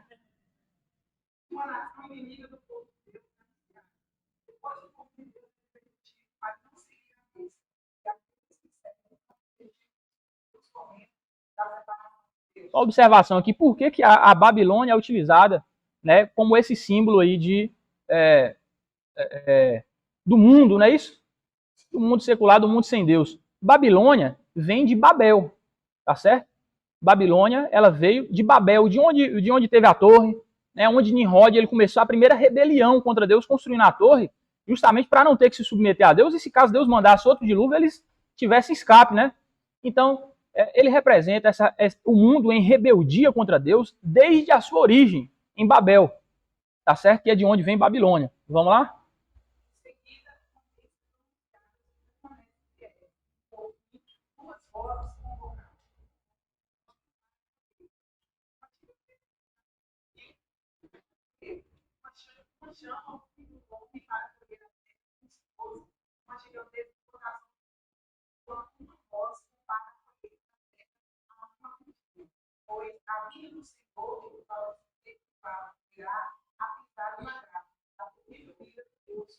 Rapaz, são duas perspectivas bem diferentes, né? Como a colheita do trigo e como a vindima. Um vai ser colhido, o outro vai ser pisado, né? São duas perspectivas. Aí a gente vai entrar para 7 taças. Tem a imagem. Rapaz, bota essa imagem desse verde e amarelo aí. Quando eu tava falando da cor do cavalo lá, aqui não dá para ver o degradê, não. Aqui no telão, aqui não dá para perceber, não. Mas essa imagem aqui, ó, na tela aqui, ela existe aqui um degradê. Ela começa amarelo lá na ponta e termina verde aqui. Porque entre o amarelo e o verde existe uma certa semelhança, né? Existe um ponto ali entre o amarelo e o verde que é fácil de se como é que se fala? De se confundir entre uma cor e outra. Por isso, geralmente é mais ou menos. Aqui ficou verde, ficou bem verde. Lá na tela, depois eu vou mandar no grupo lá. Mas vamos lá, tem a imagem das 7 taças aí.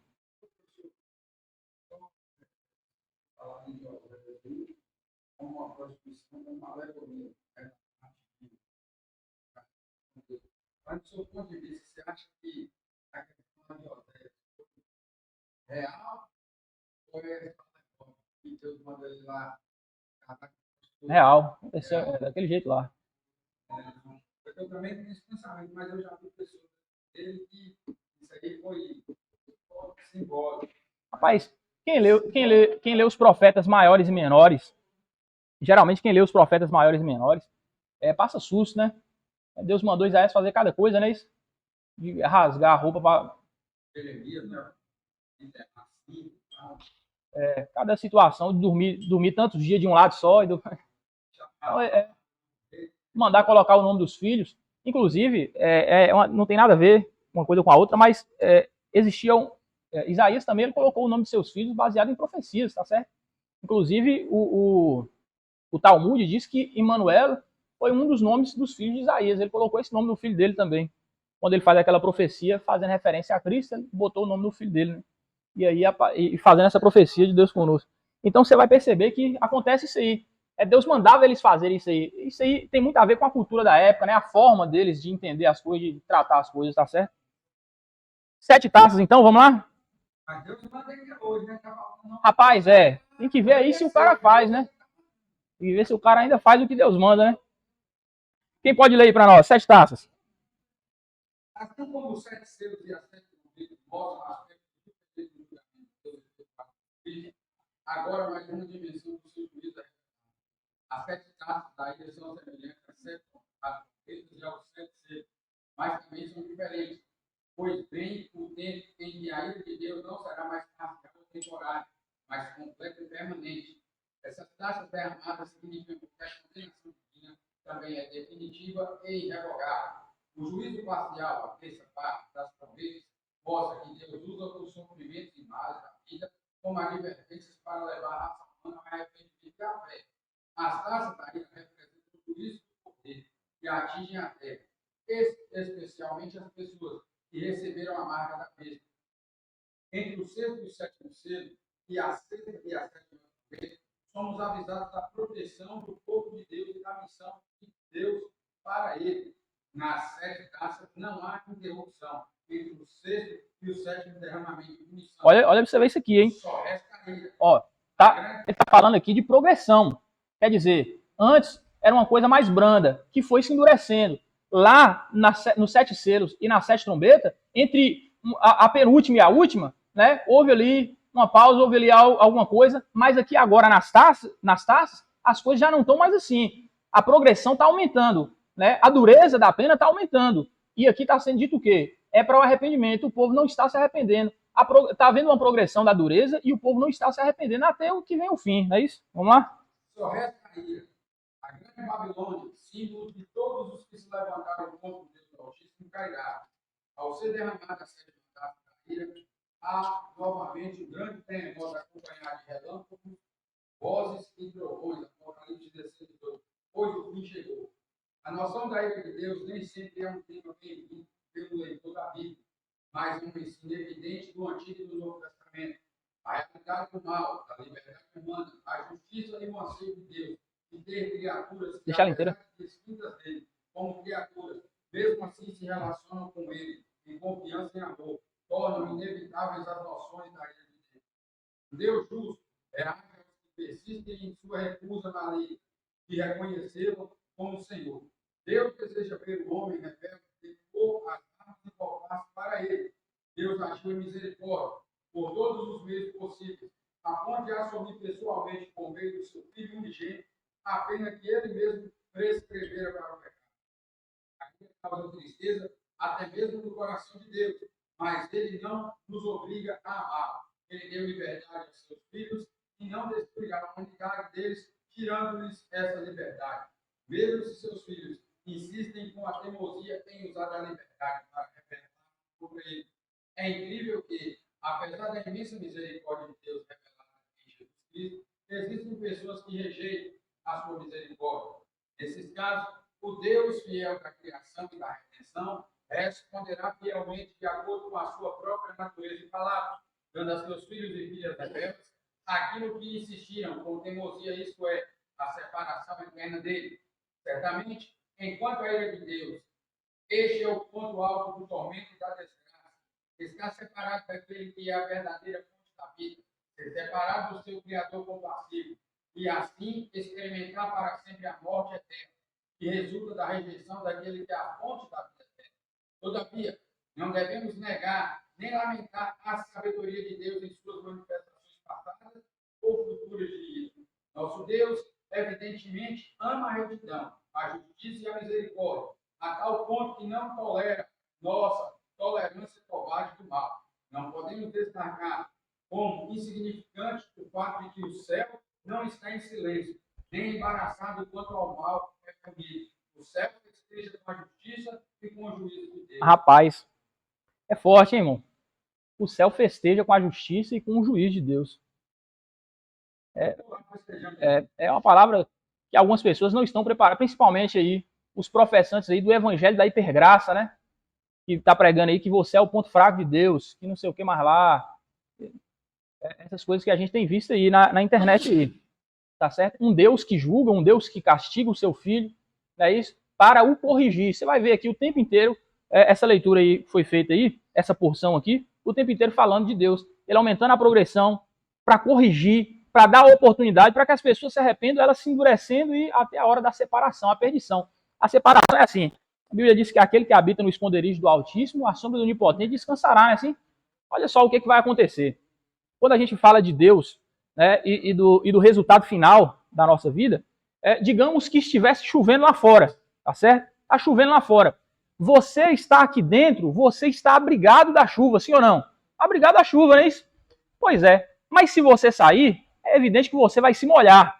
Quando Deus ele fala bem assim, ó, aquele que estiver em mim vai ser salvo, ele está falando justamente isso. O problema é quando a pessoa ela quer sair de Deus e não quer se molhar e fala bem assim, Deus é um tirano que se você não estiver nele, rapaz, foi você que saiu, não é isso? Quer dizer, ele te deu abrigo, você saiu porque você quis, né? Então a mesma coisa é a salvação. Enquanto nós estamos em Deus, nós somos salvos. Se nós nos afastamos de Deus, a responsabilidade é completamente nossa. É a mesma coisa aqui, tá certo? A separação de Deus é isso aí. queda e ruína da cidade imoral e da besta. Do cap... Ó, vai lá.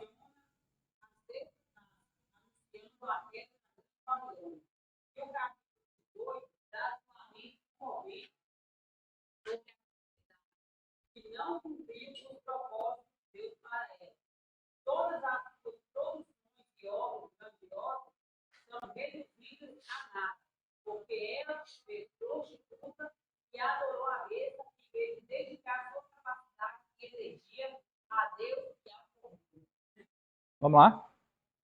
Júbilo no céu e a revelação do Cordeiro.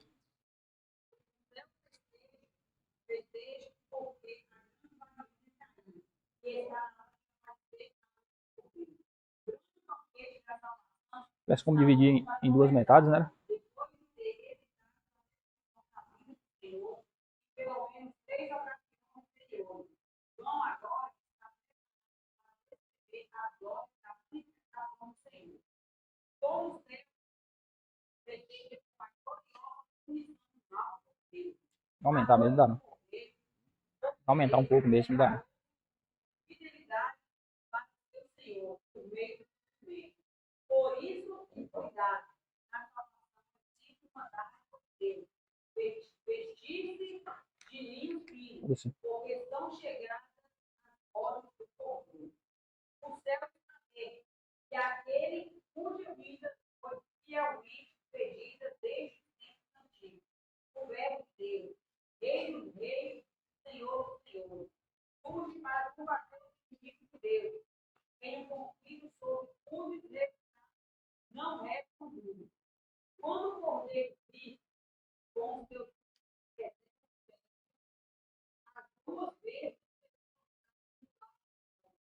o dragão, a antiga serpente, diabo Satanás, são lançados em um abismo que é fechado e latado por 1000 anos. Então aqui, Os poderes do mal reinarão por 3 anos e meio, mas Cristo reinará por 1000 anos.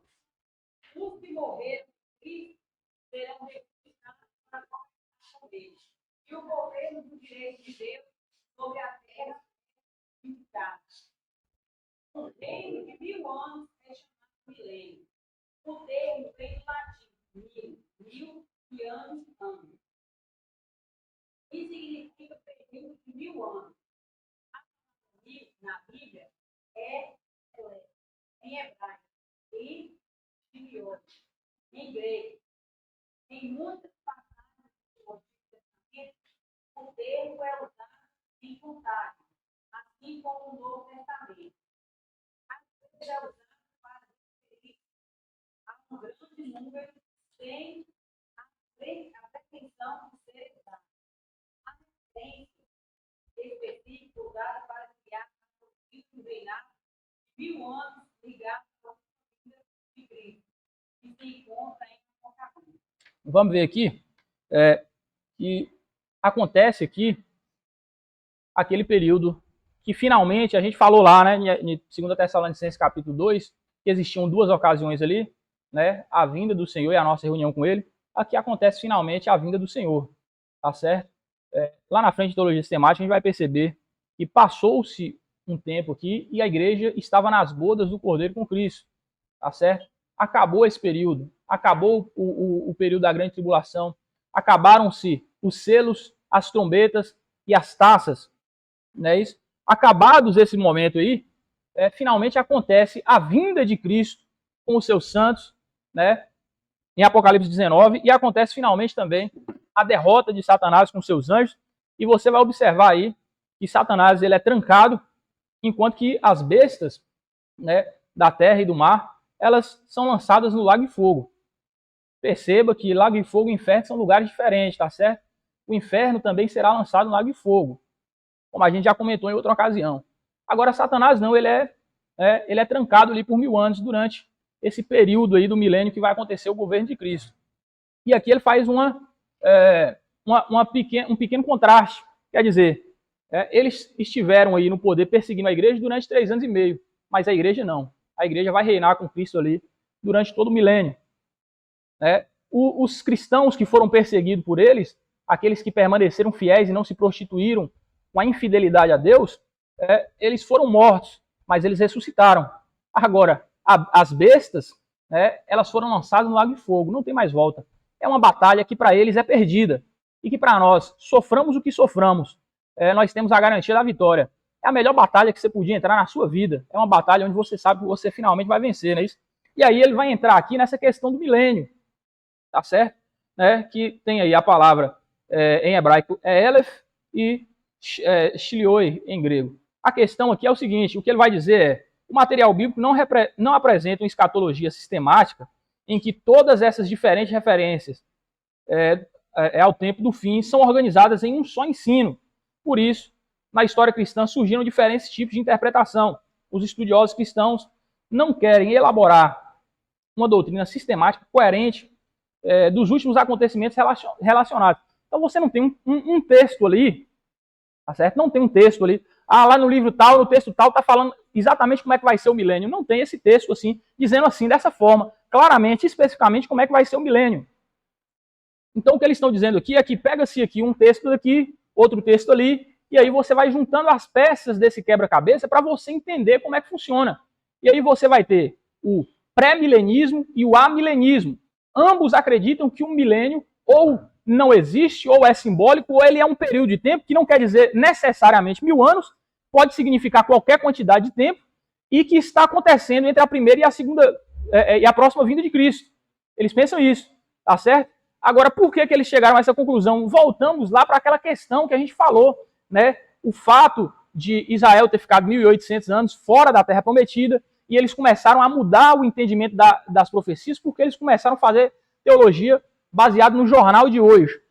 Então, eu entendo, o pentecostalismo clássico entende como um erro, tá certo? A gente entende que é um erro, que a gente deve acreditar justamente como está escrito na Bíblia. Se tem 1800 anos que Israel não tem uma nação, mas a Bíblia diz que vai acontecer algo na nação de Israel, ou a Bíblia diz que vai voltar a ser reconstruída em um dia a nação de Israel, como está escrito lá nos profetas, que um dia voltaria a existir, então vai voltar. Fica tranquilo. Mas tem 1800 anos que não existe. Vai voltar, como voltou de fato, não é isso? Então o que a gente acredita? A gente é pré-milenista, a gente acredita que é depois da vinda de Cristo, da derrota do anticristo, que começa o período do milênio.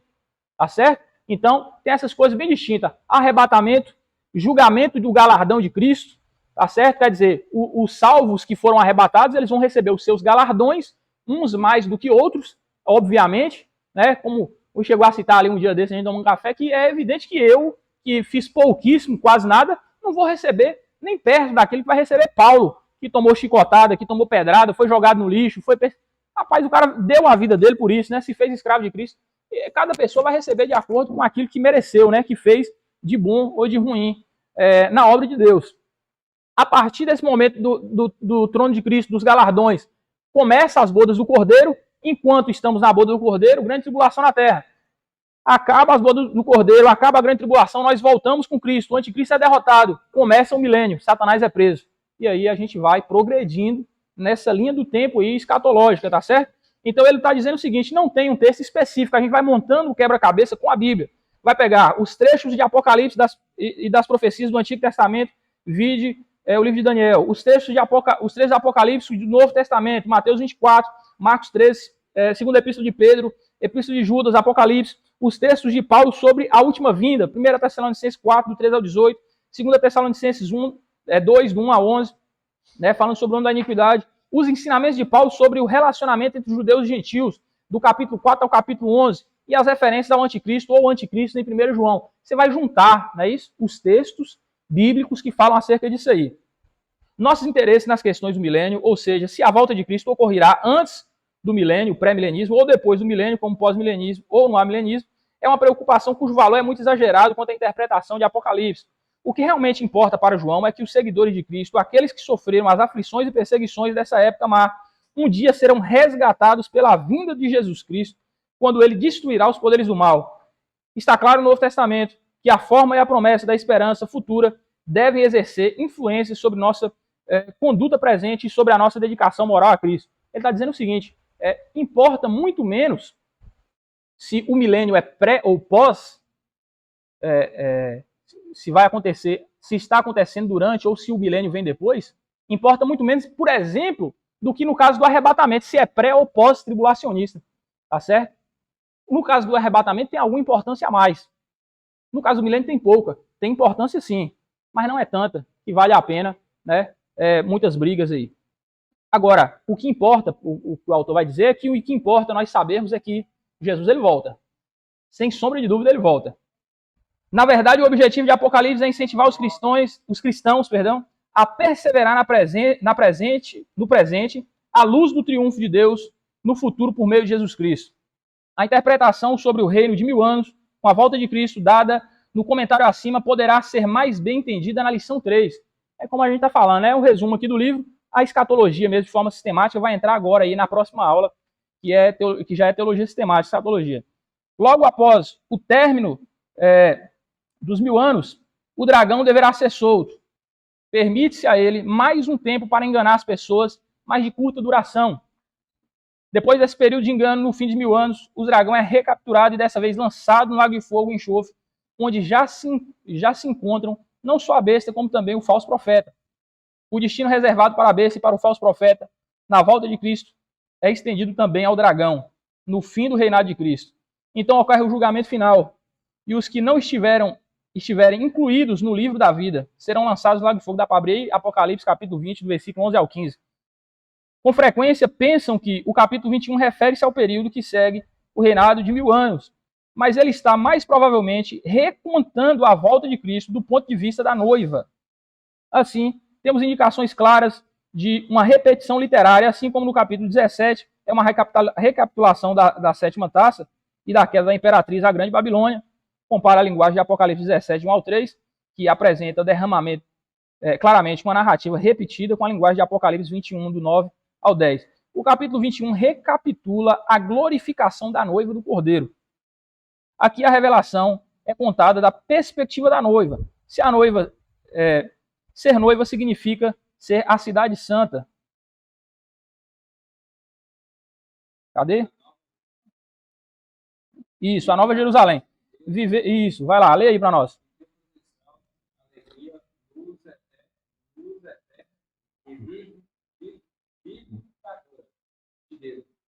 Árvore da vida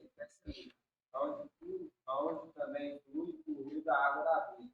Ali não haverá mais noite, não haverá mais nenhuma maldição, pois o plano de Deus e do Cordeiro está presente.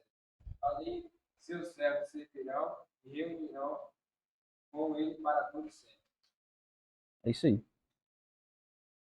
Cadê? Abriu aí? O diabo... Como é que é? 11. Capítulo 20, do versículo 11 ao 15. E viu um grande trono branco e o que estava assentado sobre ele, cuja presença fugiram a terra e o céu, e não foi achado lugar para eles. Viu os mortos, os grandes e pequenos, em pé diante do trono, e abriram-se uns livros, e abriu-se outro livro, que é o livro da vida. E os mortos foram julgados pelas coisas que estavam escritas nos livros, segundo as suas obras. O mar entregou os mortos que nele haviam, a morte e o além. Aqui está escrito além, outra tradução vai estar o inferno, tá? É isso? Entregaram os mortos que neles haviam e foram julgados, cada um segundo as suas obras. E a morte e o inferno foram lançados no lago de fogo. Essa é a segunda morte, o lago de fogo. E todo aquele que não foi achado escrito no livro da vida foi lançado no lago de fogo. Escuta isso aqui. Olha só o que está escrito aqui. Abriu-se uns livros e abriu-se outro livro, que é o livro da vida. Sabe o que significa isso aqui? Uns livros são os livros das obras. O outro é o livro da vida.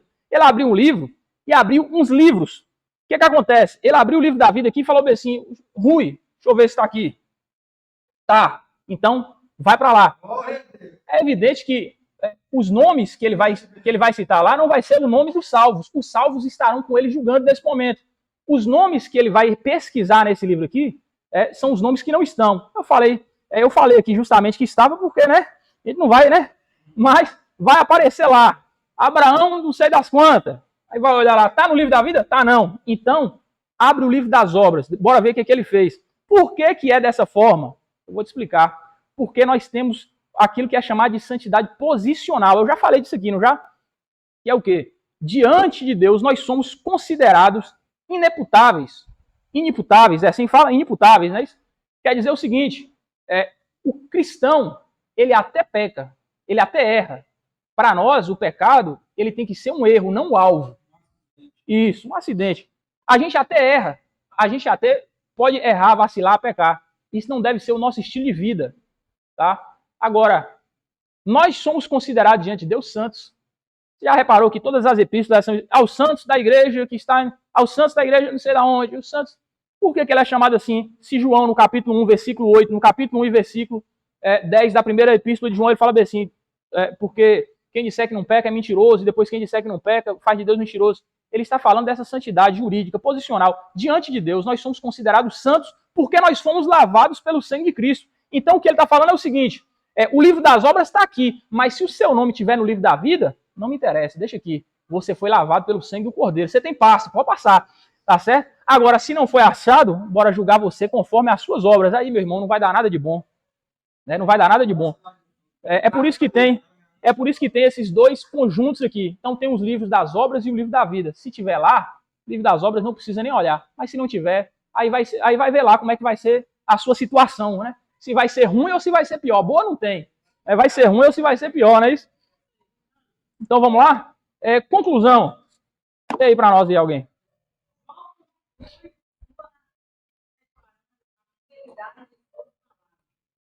Os que ouvirem e beneficiarão da bênção de Deus.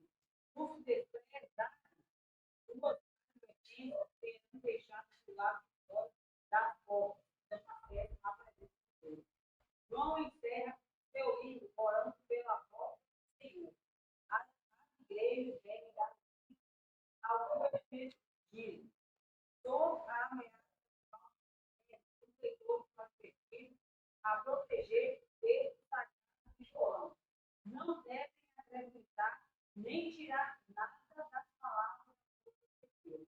O povo de Deus precisa, pela divina, perseverar na hora da situação, sabendo que seu Senhor, entronizado, logo voltará em Deus. Maravilha de Deus, né? Então, João ele deixa bem claro aqui: as portas estão abertas. Se você não entrar, a responsabilidade é sua. Tá certo? A responsabilidade é sua. Então, João, ele termina o livro fazendo uma oração pela volta de Cristo. Se você é das pessoas que quando fala Jesus está voltando, você fala: ei, Jesus, espera eu terminar de comprar não sei o quê, de pagar não sei o que lá outro, espera eu casar, espera eu, né? Tem isso aí. Mas João ele termina dessa forma, usando um exemplo, é isso? Então vamos lá, ver o questionário aí para nós? Aqui eu estava no Monte Aranha, aí eu não escutei ainda, aí vamos.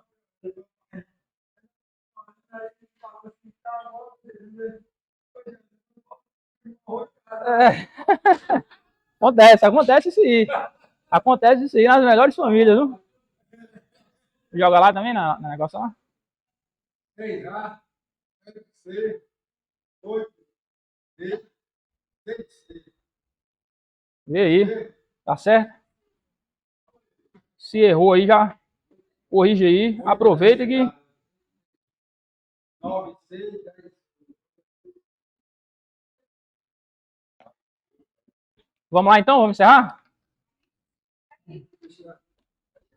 Tá na frente. Sombra.